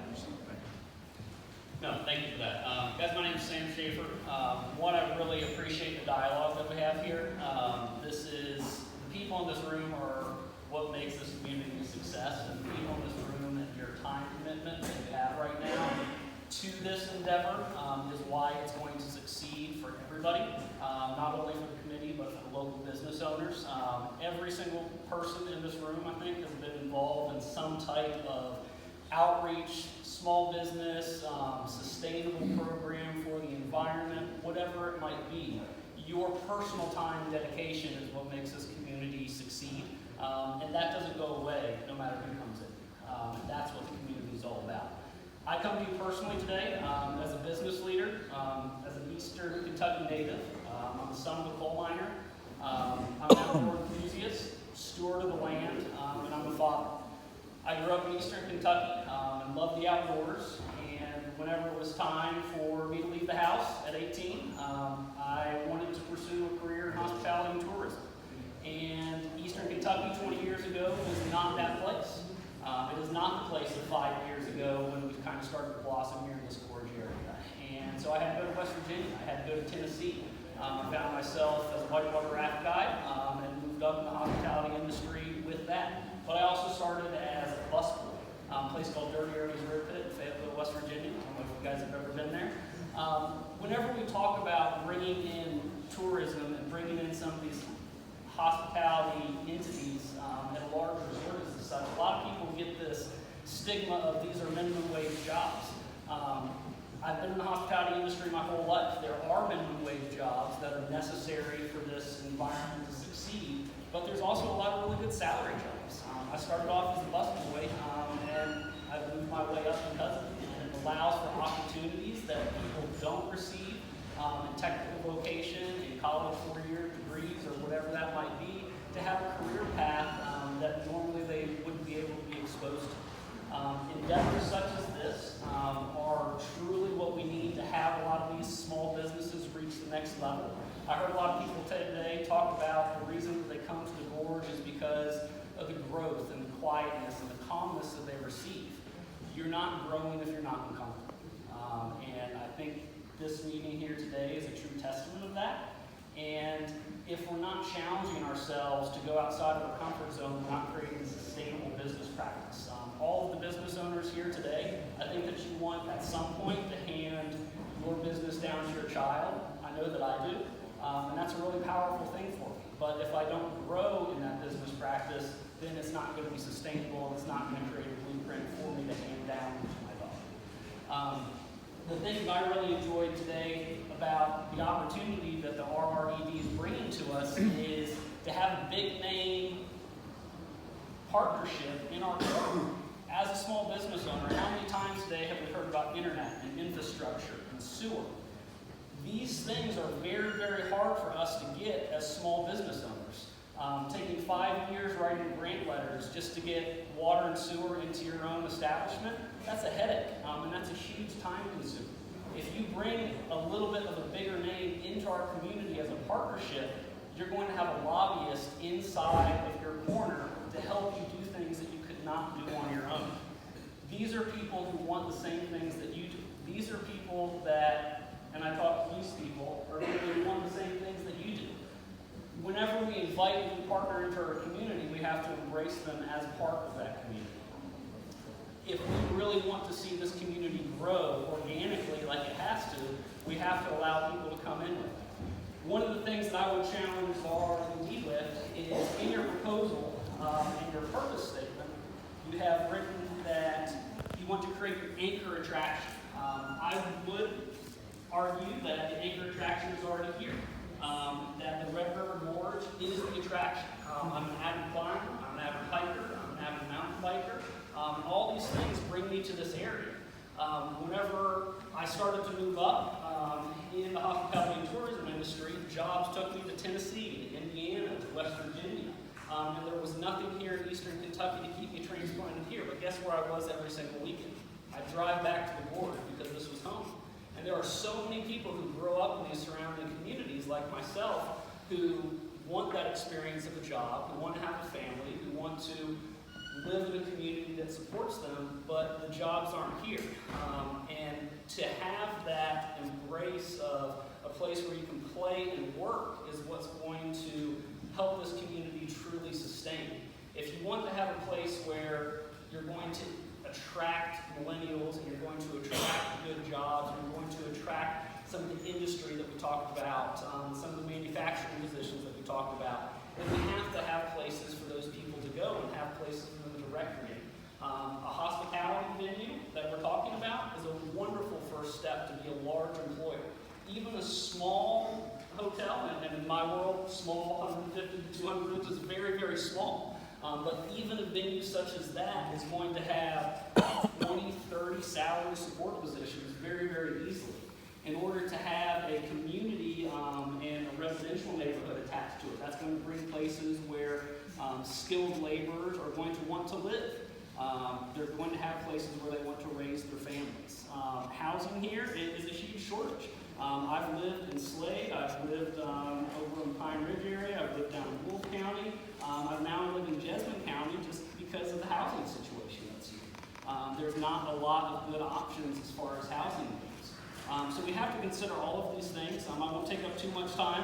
I know that there's a lot of people who also want to speak, but I really challenge you guys to think about the growth that you want to have as a personal business, think about the growth that you want to have personally, and then know that the Gorge is a place that we have to share with everybody. I get very selfish whenever I take my daughter to some of the places that I grew up going to, and I like to kind of think that this is my place.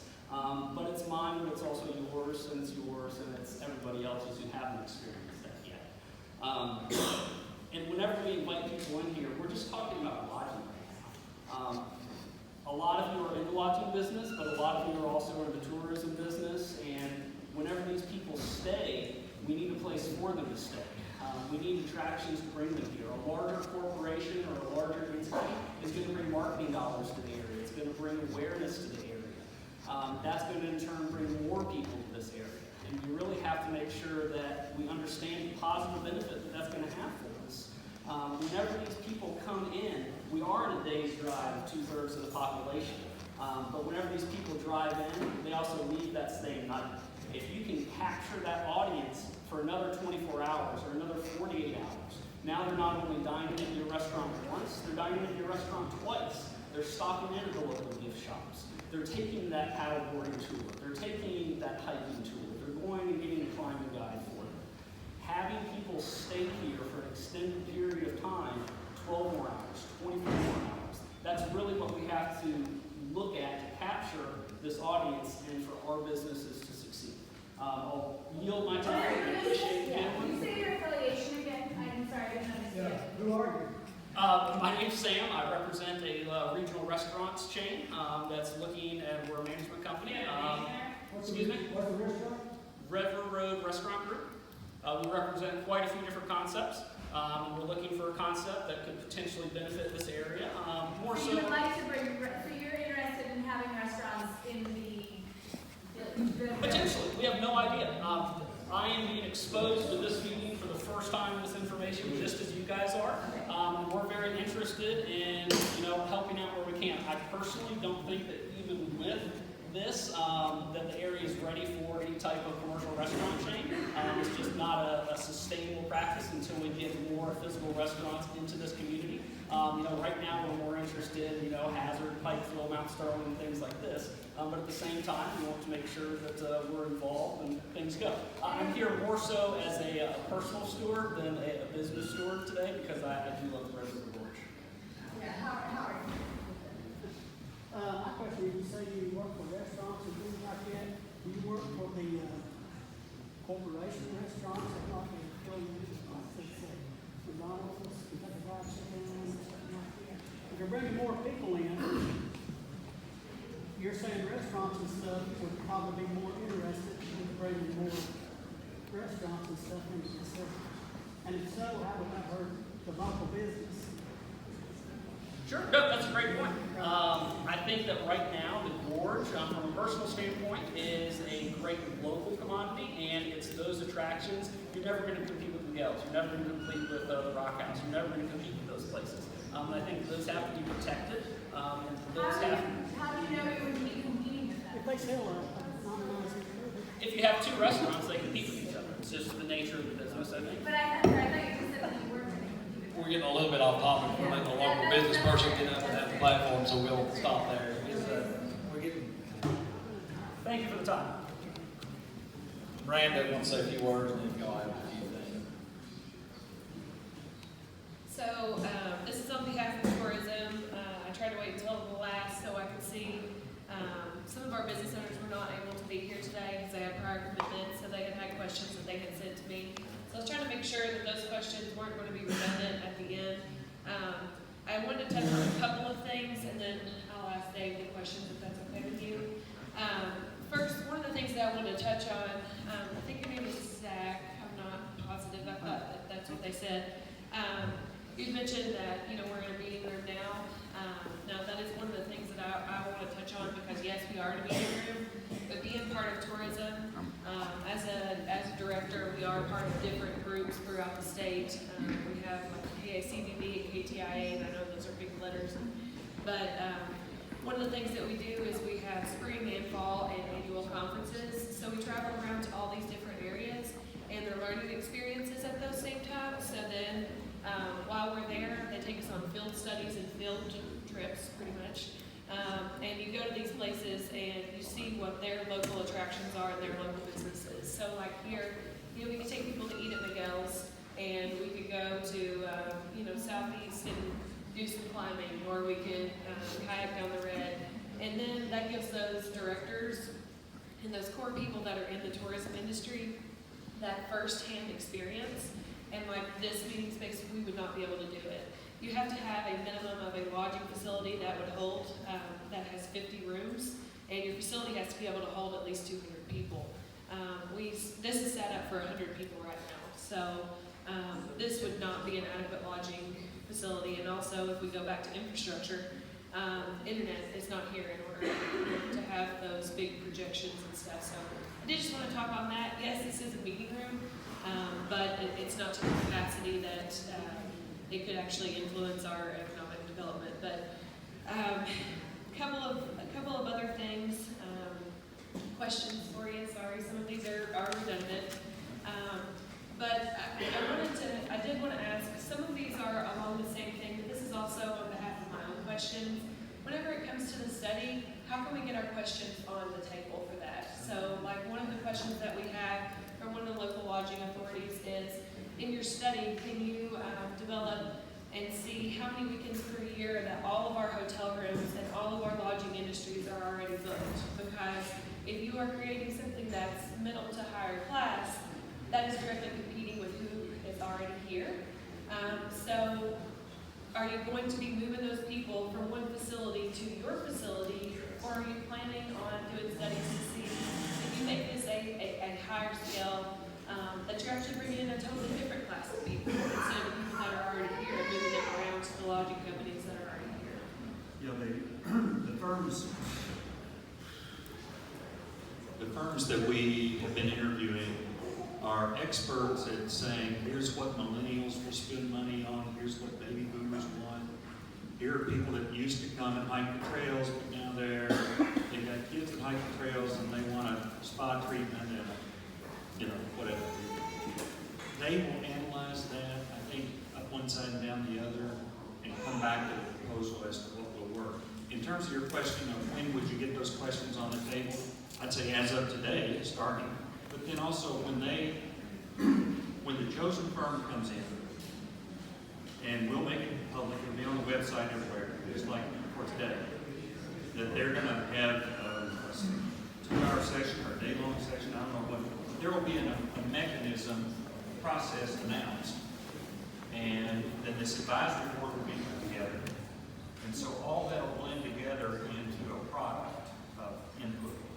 And then they'll factor that into their marketing studies. Part of this, by the way, we haven't talked about today is a branding analysis.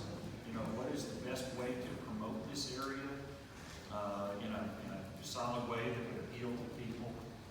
So the questions are on the table as of you doing this today, and we'll take it from there, and then we'll wait and hear what the formal process is going to be. Okay, so then also just to kind of touch on that, these will be questions, of course, for that, because I know we're in the early development and we went over that, and I think we've all heard that a couple times. So just to kind of hit on that, so that way it's on the record for us whenever I go back to make the notes and stuff from this meeting. I know one of the big concerns and something that James also really supports, and I'm sure all the judging techs do, if, as being part of that offer put on the table, can we have first pick at supporting our local businesses? So whenever you're looking for a roofer, you look for those that are within a 30-mile radius first. You're looking for a contractor, you look for those that are in our surrounding counties. So that money that is coming in is being spent right back here and reciprocated for your taxpayers' dollars. And also that they use the hardware stores that are here locally. You know, if they're, I understand you're going to take bids and you're going to find what your cheapest route is, but would you be able to give them the ability to be in the running for that? It's kind of, like I said, it's kind of a statement, kind of a question, it's just Well, but we can encourage that, and you can encourage that through the process. Now, I don't know whether a developer would someday have formal set-asides. I don't know how all that works in the construction industry. But clearly, they would have to have some local assistance on a variety of things. And, you know, so I think we should all encourage that through the process. So I only have two more. One is in your proposal that I have read through several times. You all asked for, the development concept has assurance listed in there. That when they come in, there's going to be assurance, and that word is used a couple of times. So on behalf of the local businesses in the tourism here in the area, how do we get our assurance as well? Because if we're giving you assurance, I think the people that have already been here their entire life, and this is, you know, the county, how the county is making money as well, you know, how do we get our assurance? Which again is on the table, and I understand that. I just wanted to make sure that was out there. Okay. And then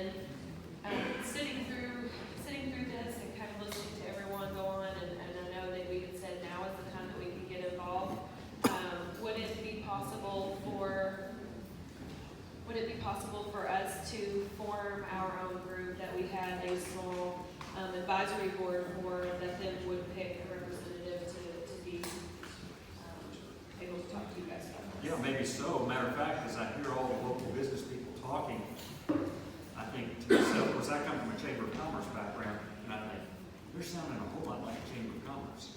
In other words, business people finding each other around a common cause and coming together. You know, the Kentucky Chamber of Commerce, this is just quite an aside, and somebody over here mentioned the national park idea.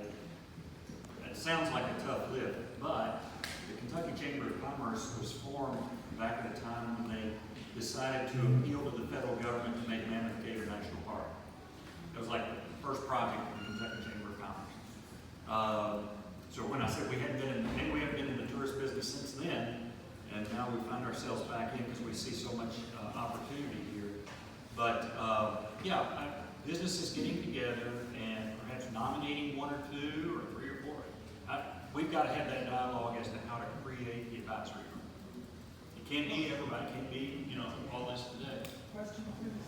Wait, she's still got the floor. All right. Is there someone that hasn't asked a question? I have a question. Well, you've asked one. I think they asked this question. I'm sorry, I'm going to insist on this. One of the things here, folks, is trust. This gentleman here was talking about partnering up with people. My point is that if the community is going to buy into this, you've got to trust the people with whom you're working. And that takes some research and some understanding of the dynamic and what the people are like with whom you are bonding. I urge the community here to research and check out the reputation of these people who want to do this development. As a professional organizer, which I was years ago, I urge you to do this, because if you don't, you'll get burned. I'm done.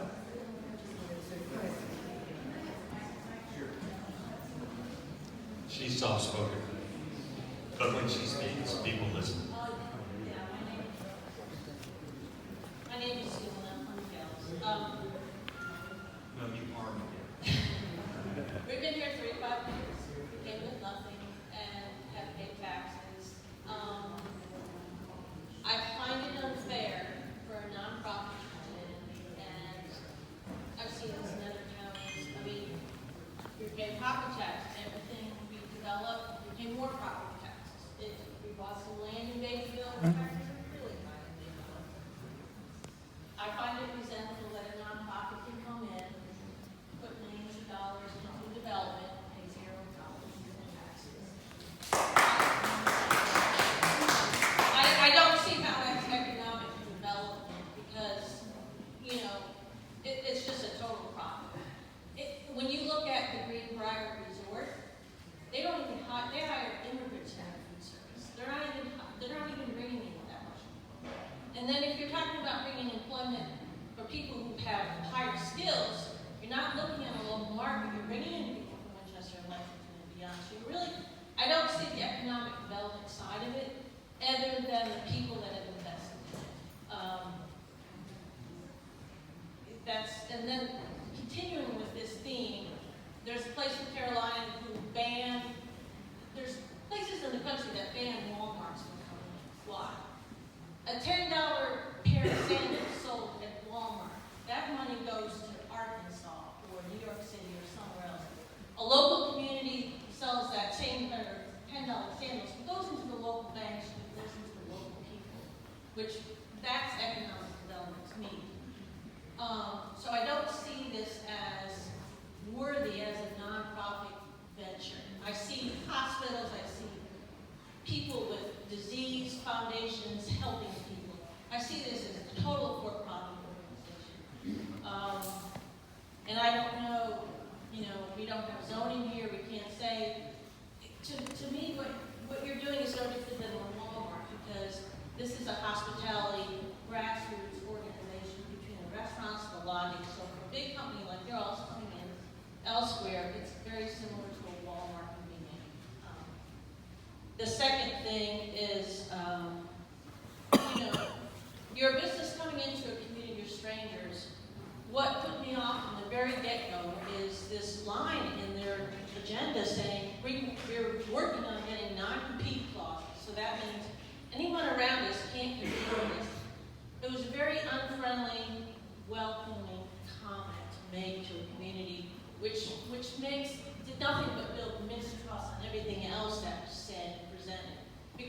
coming in and saying, hey, we're the big guys, we're here to throw you out.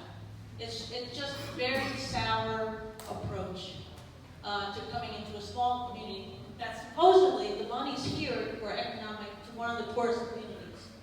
And you come into a community like this with people who have worked hard to build in an area where there are no resources, the utilities, the workforce, everything. And then to come in and say, hey, we're going to outstand you, we got the big bucks. So, tough luck. It's on our private property, we do what we want. It feels like us small people don't really stand a chance, to be honest with you. Yeah, I'm really glad you raised, especially the first point you raised about the nonprofit. So let me answer, I think I heard three concepts there, three questions. One is, this RRED is a nonprofit because we were asking people to chip in their money to get this started. Well, that's a business investment. No, it's a charitable donation. Yeah, but it's for the point of raising profit for somebody's. Well, no, I mean, that's no different than you going to a bank and borrowing money. I have this great idea, lending you money. I want to make you money doing this certain thing. Okay, well, but RRED is a charitable entity, and for example, my wife and I donated to RRED because we believe in this project. We could give it to the church, to the college, to the art museum. Yeah, we gave it to we want this to get started. RRED will not build a resort. RRED will not own a resort. Currently, RRED is in no shape to own property. It's a catalyst. It's there for us to, what do you call it? For an idea to gestate. And so it will probably go away. So are you saying none of the people who have donated money to the RRED will have an option to actually invest in this property? They might if they do. And by the way, that's a good question. I had a developer, a person who's a big-time developer, who said, and he's from Eastern Kentucky, he said, Dave, this isn't going to be whatever this becomes, but the concept is not going to be the best real estate deal in the world. It's not like building an office building in downtown Lexington or Cincinnati or Atlanta. He said, but if we can find a way for it to be financially feasible, the people who have a loyalty to this region might invest. So it's not something that's just going to jump off the books and say, oh wow, I'll make a bunch of money. I think some of these people will have to have a very charitable leaning toward this project because of their regional loyalty for this thing to have a chance. And by the way, let me just say one little rabbit here. This morning, if you read the Herald Leader editorial, in there I was quoted as saying, this might have a 50-50 chance. This is a speculative thing. It's fragile. We hope it will happen. We, Kentucky Chamber, hopes it will happen because it would be a positive for Eastern Kentucky. But it is by no means guaranteed, and it might be hard to shop out there as an investment because of the limited market. So that's one thing. Secondly, you talked about, I don't even recognize what you mentioned. There's something about a non-compete clause. I didn't see it. You'll have to show it to me because I don't. I think you was talking about the zone portion. Well, you'll have to show that to me because I drafted both of those documents based upon a lot of input from a lot of people, and I don't even recognize that term in terms of these documents, so I'll need to know more about it. In terms of putting people locally out of business, I used to be in the economic development business in my hometown, Owensboro. I was in charge of trying to recruit industry there.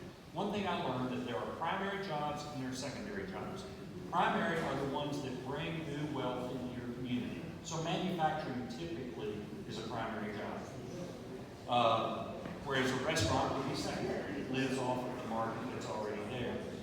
And the idea, and Thomas will tell you this, that for every, I'm sorry. Okay, all right, let me just complete this thought, and I want to see that.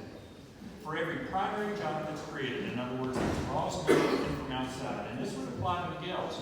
If you bring somebody in from Ohio or Arizona, wherever, and they pay $20 for a restaurant tab, that is primary dollars because it's not somebody locally eating that piece. It's $20 coming into this economy.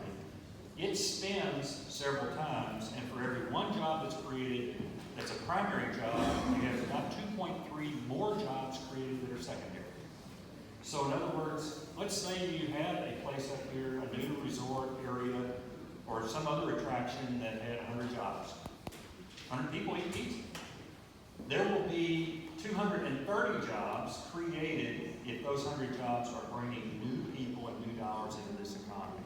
That's the spin on, that's the economic growth that everybody can enjoy. Okay, back to the language here. That's true. But do we have a guarantee in your word that there will be no immigrant hiring? Because I personally, my son worked at the Greenbrier, so I know they have immigrant hires because they're food service. Are you guys going to give any guarantees? I mean, that's... Our group is trying to get a master plan done for a resort. We're not hiring anybody. We're not in a position to hire anybody or guarantee. I mean, it's, the marketplace will determine. It's their business to do it. They obviously can do whatever they want. But people just need to understand what you're presenting. That's all. Yeah. Okay. Well, and I know you and your husband and I sat down for lunch one day. That said, when you came to our restaurant, you did say down the road that it would be turned to nonprofit, just like the hospital or any other nonprofits. I don't remember that at all. I don't remember that at all. Our ED could very possibly go out of business after this master plan is done and private dollars come to play. It might have a role down the road in terms of conserving 200 acres. If somebody wants to donate to conserve 200 acres next to it. So you're saying you actually will pay property tax? If this, I assume this will be a private investment that will, of course, pay property taxes. Absolutely. That'd be a good thing for the county. I mean, it would evolve into a private business. I would assume so. Yeah. And that's what we're talking about. But we did have a conversation just down the road. They were contemplating turning it, and I said, well, how can you do a resort as a nonprofit? And your comment was, oh, a lot of hospitals and this and that are nonprofits. Was our conversation? I think maybe I didn't communicate. That's not a concept that I would have. And I'm not saying you're not telling the truth. I'm just saying that somehow we misheard each other or something. Yes, ma'am. Okay, obviously all from this whole conversation, Slade's a pretty small, kind of, not isolated, but it's already got a name. You guys are looking at improving Eastern Kentucky. Well, we're just right on the edge of Eastern Kentucky. So why come into this area that's already got a name when Menifee or Floyd or some other county might need this way more than Slade and could actually help those areas? They don't already have the branding of the Red River. I'm kind of curious why this area. And then maybe a better idea would be to keep this one small, ecological lodge that would be not too big. You could do another one in Floyd County or somewhere else, and you could start this whole ecological concept of tourism that East Kentucky needs. They've been based on coal. And if you can take this concept, and you're hearing everybody here, most people here don't want anything really big. We want to preserve, we don't want the traffic, we want dark skies. This would be an opportunity for you guys to hear everybody here, take this ecological kind of concept lodge, develop it here, and become an example of how other places, and you could do that and help other communities, because Slade's got their hands full as it is. You know the old phrase in business, you've heard it before, that the three top things are location, location, location. You've got the location, you're the gateway. I know, but we're the gateway, but we're maxed. It's a gateway that has a definitive to preserve what the gorge is. It's already being loved to death. If you go see the trails, I'm a botanist. I know they're already, I know you're talking about a different kind of maybe clientele, possibly, that wouldn't, but you also want you're catching in on what the gorge offers, but if you destroy it, Yosemite, that's great, but there's a lot of people there. Yeah, I think you have legitimate concerns there, but I also think about the person who raised a family here and their kids are now in Nashville. I understand that, but I don't know that one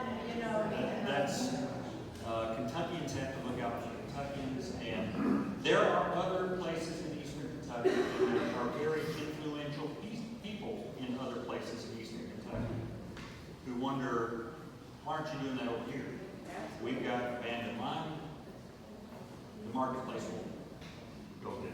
That's the answer. The marketplace will not go there. Do you destroy where, do you No, destroy we're this? not, we're gonna, And that's all I want, if it goes forward, is that you consider that with size, all of that, you know. I think the key word would be to enhance, certainly not Hands, destroy. but not, you know, I don't know. Yes, ma'am. Do we have more time? I'm good.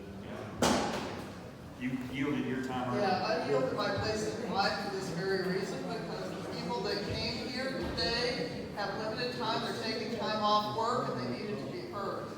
But I want the people who are left here to know, because I took extensive notes, and this will be relayed to a lot of the conservation organizations I work with. With the Kentucky Conservation Committee, we are a lobbying entity. We lobby state government. One thing I want to point out, I appreciate the last comment very much, and I hope I can get your contact information, because what happens in Frankfurt, and if there's any other people related to state offices here, they have to compete priorities with who is in their ear. The chamber is looking for economic development, but that's not the only issue that is trying to be raised here. And so you need to be talking to your legislators, your local county judge executives. You need to get other counties involved. They are not moving past the gorge to get development out in eastern Kentucky unless it's some really large, massive scale project, some that have tried to come in and have not been successful, like the large blue battery plant that failed. There really needs to be more of a conversation about connecting with the other entities that are stakeholders. The development of the Pine Mountain Trail. Development of ATV trails is happening. There are legislators who want to develop ATV trails. 17 counties have been in support of this, similar to the Hatfield and Floyd Trail in West Virginia. So that's who is talking to legislators right now. And if you don't like that picture, then you need to raise your voice. And I just want to bring that up to people and let them know I'm glad to work with anybody who wants to continue that conversation. Thank you. I'll be around for other questions if you want. I just want to, again, thank everybody. I mean, nobody's been mean and nasty. Washington could learn a whole lot from a room full of people like this. So thank you. My name is Ken. I do a canoe and kayak rental business, and I live in the Red River Gorge. So we're talking about bringing 2 million new people to the gorge through a one-lane tunnel that was built in 1911. The road that runs down through the gorge is a 2-lane, narrow road. How are we going to get that many people in the gorge and out of there? I'm not sure where the figure 2 million comes from. I read it on the website. We're not using, I don't know what that study, maybe they were quoting the number of visitors here in Daniel Boone National Forest now or something.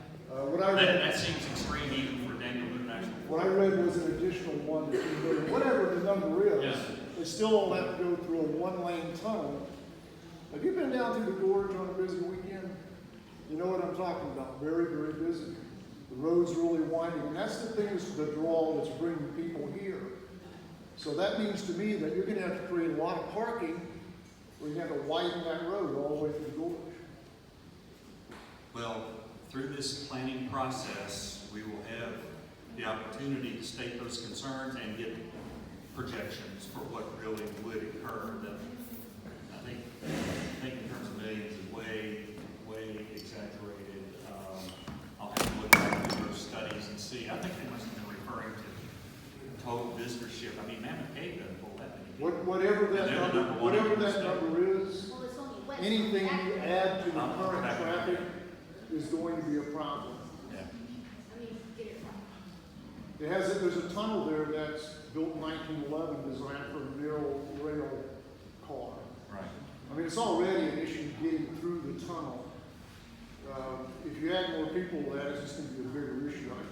I can see no way it would happen unless you widen that tunnel and widen the road. And then in the gorge itself, you'd have to create a bunch of parking. And I don't know where you'd create that. Well, you know, and I think that's where we can learn from the National Park Service. They handle visitors in an ecologically sound way. They're always developing new concepts, whether it's shuttles or whatever, but they are places where you and I and our families want to go. And they do it in a responsible way. I think we can learn from them. Good. Yes, sir. I'm his son, so. So you can't disagree with him, right? One of the red flags for me actually is it's in your favorite concept thing, and it's kind of mentioned, but you haven't really answered the question. It says you're looking for assurances from local authorities that any other developments that will follow will complement the proposed high-quality resort and Red River Gorge brand, and a land use plan and reasonable restrictions within a certain radius of the anchor resort. What's the radius That's what that we're looking at? Oh, Yeah, that's what I think she was asking about. And also, what are other developments? Is that going to be small business developments? Can you kind of describe that and kind of explain the radius that we're looking at? Is it going to affect? I have property right near the area we're trying to get there. How's that going to affect me? How's it going to affect the other business owners? All that kind of stuff.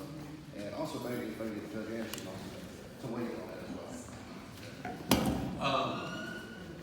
Any development like this would create its own jobs on site, wherever that is, but it would also have spin-off, as I mentioned a while ago, and that creates entrepreneurial opportunities for people to open up a new recreational opportunity, bring something else into the market, add 5 more rooms, 2 more cabins. You know, there'll just be opportunities like that that are entrepreneurial that local people can take advantage of just because of the spin-off, the economic spin-off. So I think it would be of interest to a developer to know that that will be done in a compatible way, but that can't be controlled by a developer. I mean, that's... So that's why I was asking. That's why Judge Anderson, yeah. If I could, I could go Judge actually, because they're both of them are local authorities that are representing the local area. And I think that was a little presumptive. Naturally, that may be something the developer wants. It would fall back on the local community. And I'll get slammed for this. I'm a proponent of planning and zoning, not to restrict what you can do, but to protect. And, you know, whether we agree or disagree with such a development, you know, Donnie Lawson mentioned we've had the rock quarries, we've had the proposed landfill. This, good or bad, we are very limited what ability we have to affect private development. And until we all decide, we got to find a planning and zoning mix that we're comfortable with.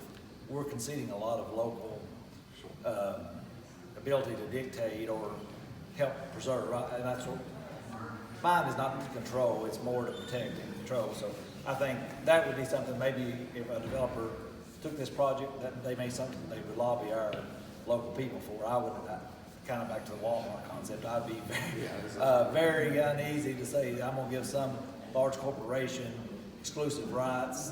I don't think we can get it passed anyway, but I know as long as I sit in my seat, I would not be comfortable, because like I said, Dave can attest, we have hounded, if something comes out of this, it has to be something that's in unison with our environment, with the local businesses. You know, y'all should be pieces of the puzzle, not pushed to the side. And I would hope, as we start entertaining, if this master plan becomes anything, you start to look at developers, you know, that's what I said, you would want to make sure that they were fixed. And like he said, it's a long way from What he said. We don't have any control over what local developers do because we don't have zoning in Lee County. And does that also affect pre-existing businesses? Is the other kind of question. I know that it goes back to the local deal deal again, and in most instances, if you do implement any planning and zoning, most existing are grandfathered in. And beyond that, I think I'm pretty comfortable. Most of our judges are very respectful of ours. I can't see any of us want to harm our local businesses in favor of this. You know, if that comes to be, there should be a way that they can work in unison. Like I said, everybody involved in this, the concept is how do we build the community, not replace people here. I'm not saying you're not going to have to adjust and adapt, but you have to do that anyway. But then I would like step back and think about sustaining the lodge, because I recently read an article from, I believe, the New York Times it was, and it talked about lodges and how they were dying. And it all started late 60s, early 70s. Did you say dying? Dying. And that's one thing, I think, kind of that point, and some of the presentation. But I came here late, I'm sorry, I have the kids and whatnot, so I miss some of it. But I do have a valid point. I think the target's getting missed. Because in the article it says airfare, so cheap. When people go to places, they're going to Disney, they're going to this, they're going to that. So lodging, it was dying. And look at the state right now. Look up at Hemlock, it is dying. I've talked to those girls, they're like, people don't like the prices. But there's improvement to be made there. So I just think we're turning a blind eye to what could be improved. And, you know, everybody overlooks how the train used to run underneath it. I mean, I think we could take this and look elsewhere. And I think that's a good thing, and Dave can speak to it, or Judge Cotter. I think that's what's confused a lot of people. We don't know if we're for or against something yet, because we've not seen the concept that this firm will come back with. There's a good chance that there was a pretty, and I don't know which firm will be selected, but there was a pretty vast difference in some of their presentations, or what I perceive to be some of their concepts, from probably some of them gargantuan difference. A bricks and mortar type thing to more sustainable, movable type, temporary structures that could be altered. So until, I guess, we decide who the firm is and see what the presentation, we don't really even know. And I think another thing that you have to consider is we're not the experts on what the target is. We don't know they haven't told us what they say the target will be. So they're looking at what is already existing here. They're looking at the potential that's here and saying, listen, if this, then this, if this. But that's this whole concept is because we heard everything from trailers to brick and mortar. The biggest problem I see with this whole thing is if we can't sustain the Hemlock Lodge right now as is, it needs repairs, it needs updates. Why bring in something else that we may not be able to sustain, that the community can't sustain? We just got a $1.3 million grant yesterday. And I just for the stopped lodge. at the lodge and asked them before I came here, what does that go to? Fiber optic cable, getting our roof done. But I don't know if it will be enough. They're updating their clean rooms, they said this year. Okay. They updated their king rooms last year. But there's still so much interior work, they said, that does need done. And, you know, you can visibly see it. Hey, this does need an update. We do need to utilize where the train ran under it. We need to make these things positive. Where there used to be paddle boats, that needs to be filled in, build something awesome there. Take whatever we're doing now, shift the focus to what's already here, because we're not sustaining it. It's not kept up. Well, again, the concept that, at least two of the concepts that I saw them discuss included working with Natural Bridge to enhance it. So I'm just saying, and that's called bringing private developer money in here to find a way to make it work. Again, we're talking from a complete lack of knowledge on what these experts in lodging, in marketing, in tourism development, in all of the other agencies. These guys, we're trying to hire a group to do all the stuff so we don't miss the boat on it. That's where we're at right now. I think when this master plan comes back, I'd we'll to have see something it. like I said, that's really my point before I could take yes, I'm for this or I'm against it. We don't know what's been proposed really. Right. I mean, I have one other thing here, because you're Kentucky Chamber of Commerce, it's 501c, not-profit, right? You're not-profit and all that good stuff, everything. On the video, on the website, it does say that you guys help businesses and help the economy all that are already existing, and one of them is 21st century infrastructure, internet and everything. As a nonprofit or as a charitable organization, what would it take to get you all to come down here to help us advocate for that, with or without the lodge? If we don't get the lodge or whatever, how can we approach you? What is the likelihood that you'd be able to come down here and help us get that? We're already, the Red River Gorge National Bridge area is already the #1 tourist destination in the state of Kentucky. More people come here than Mammoth Caves and everything. So instead of bringing, and I'm not saying I'm against the lodge or anything, we don't know until we know more about it. But look at an alternative instead of bringing that, having an out-of-state developer or whatever, develop this huge resort or whatever they build. Instead of looking at that, look at helping the existing businesses that are already here, help build infrastructure, the internet, the plumbing, the sewage, fixing the roads. I don't know the name of the road, but the road that goes towards Indian Creek, that's been out all year. I've lost thousands of dollars. I can't get people down there. Is it safe now? There's no city water in the federal park. I mean, many things. And I know you've heard that all day, the internet. What can you guys do for that? With the $1 million that you got from ARC and from the state? Is there something you can use that instead of bringing a resort that can, if you help the local businesses here, we can hire more people. So Well, we just got a everybody's $2 million grant for expanding our internet in Lee County. That came out, And that I was would say announced some like of 4 those days ago. we have, like previously, I know we applied for one of the Powell grants through solar for internet. We some of those, and there is some things going on. that whole area, and I know I'm taking a lot of time, and I apologize. You know, just some thoughts and ideas. Work with the state park. I mean, you want to talk about making a village, make some sidewalks.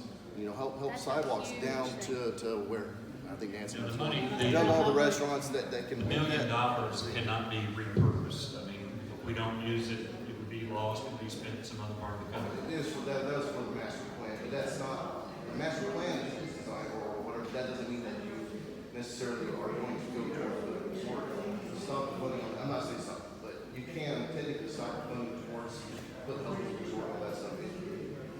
Put that towards an alternative. I think one good thing, this master plan will identify some of the deficiencies in infrastructure and stuff. So regardless of what comes to this development, there'll be some useful knowledge, and already in those 2 existing studies they've done, that you as a private business owner, I or Judge Cottle as a judge, there's some pertinent information we can take and implement, even if it's separate from this potential.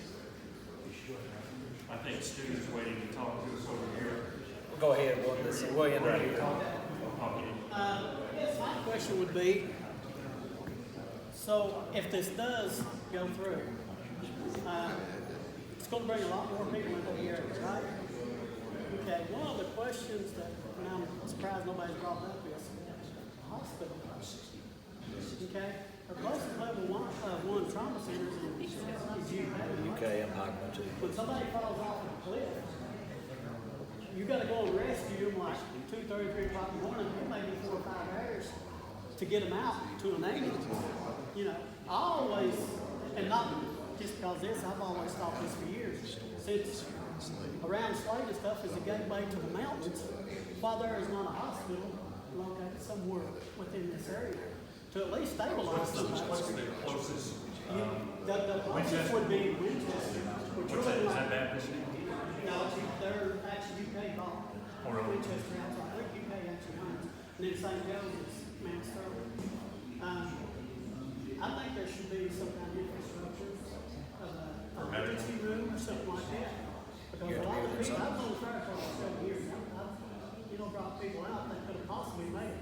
When you have a heart attack, minutes count, you know. And when you're paying them out, and, I mean, I do know when you get them to the ambulance, the paramedics and stuff, they work. But I think actually something like a level 1 trauma center in this area would help even further in Eastern Kentucky, not just this area. Might be Because something we it's need like to talk to UK about. the halfway point. Yeah. Too late. Okay, thank you. Let's get those ideas to the planning group, I appreciate that. Thank you all for coming, and like I said, I'm at the courthouse every day, feel free to call my contacts.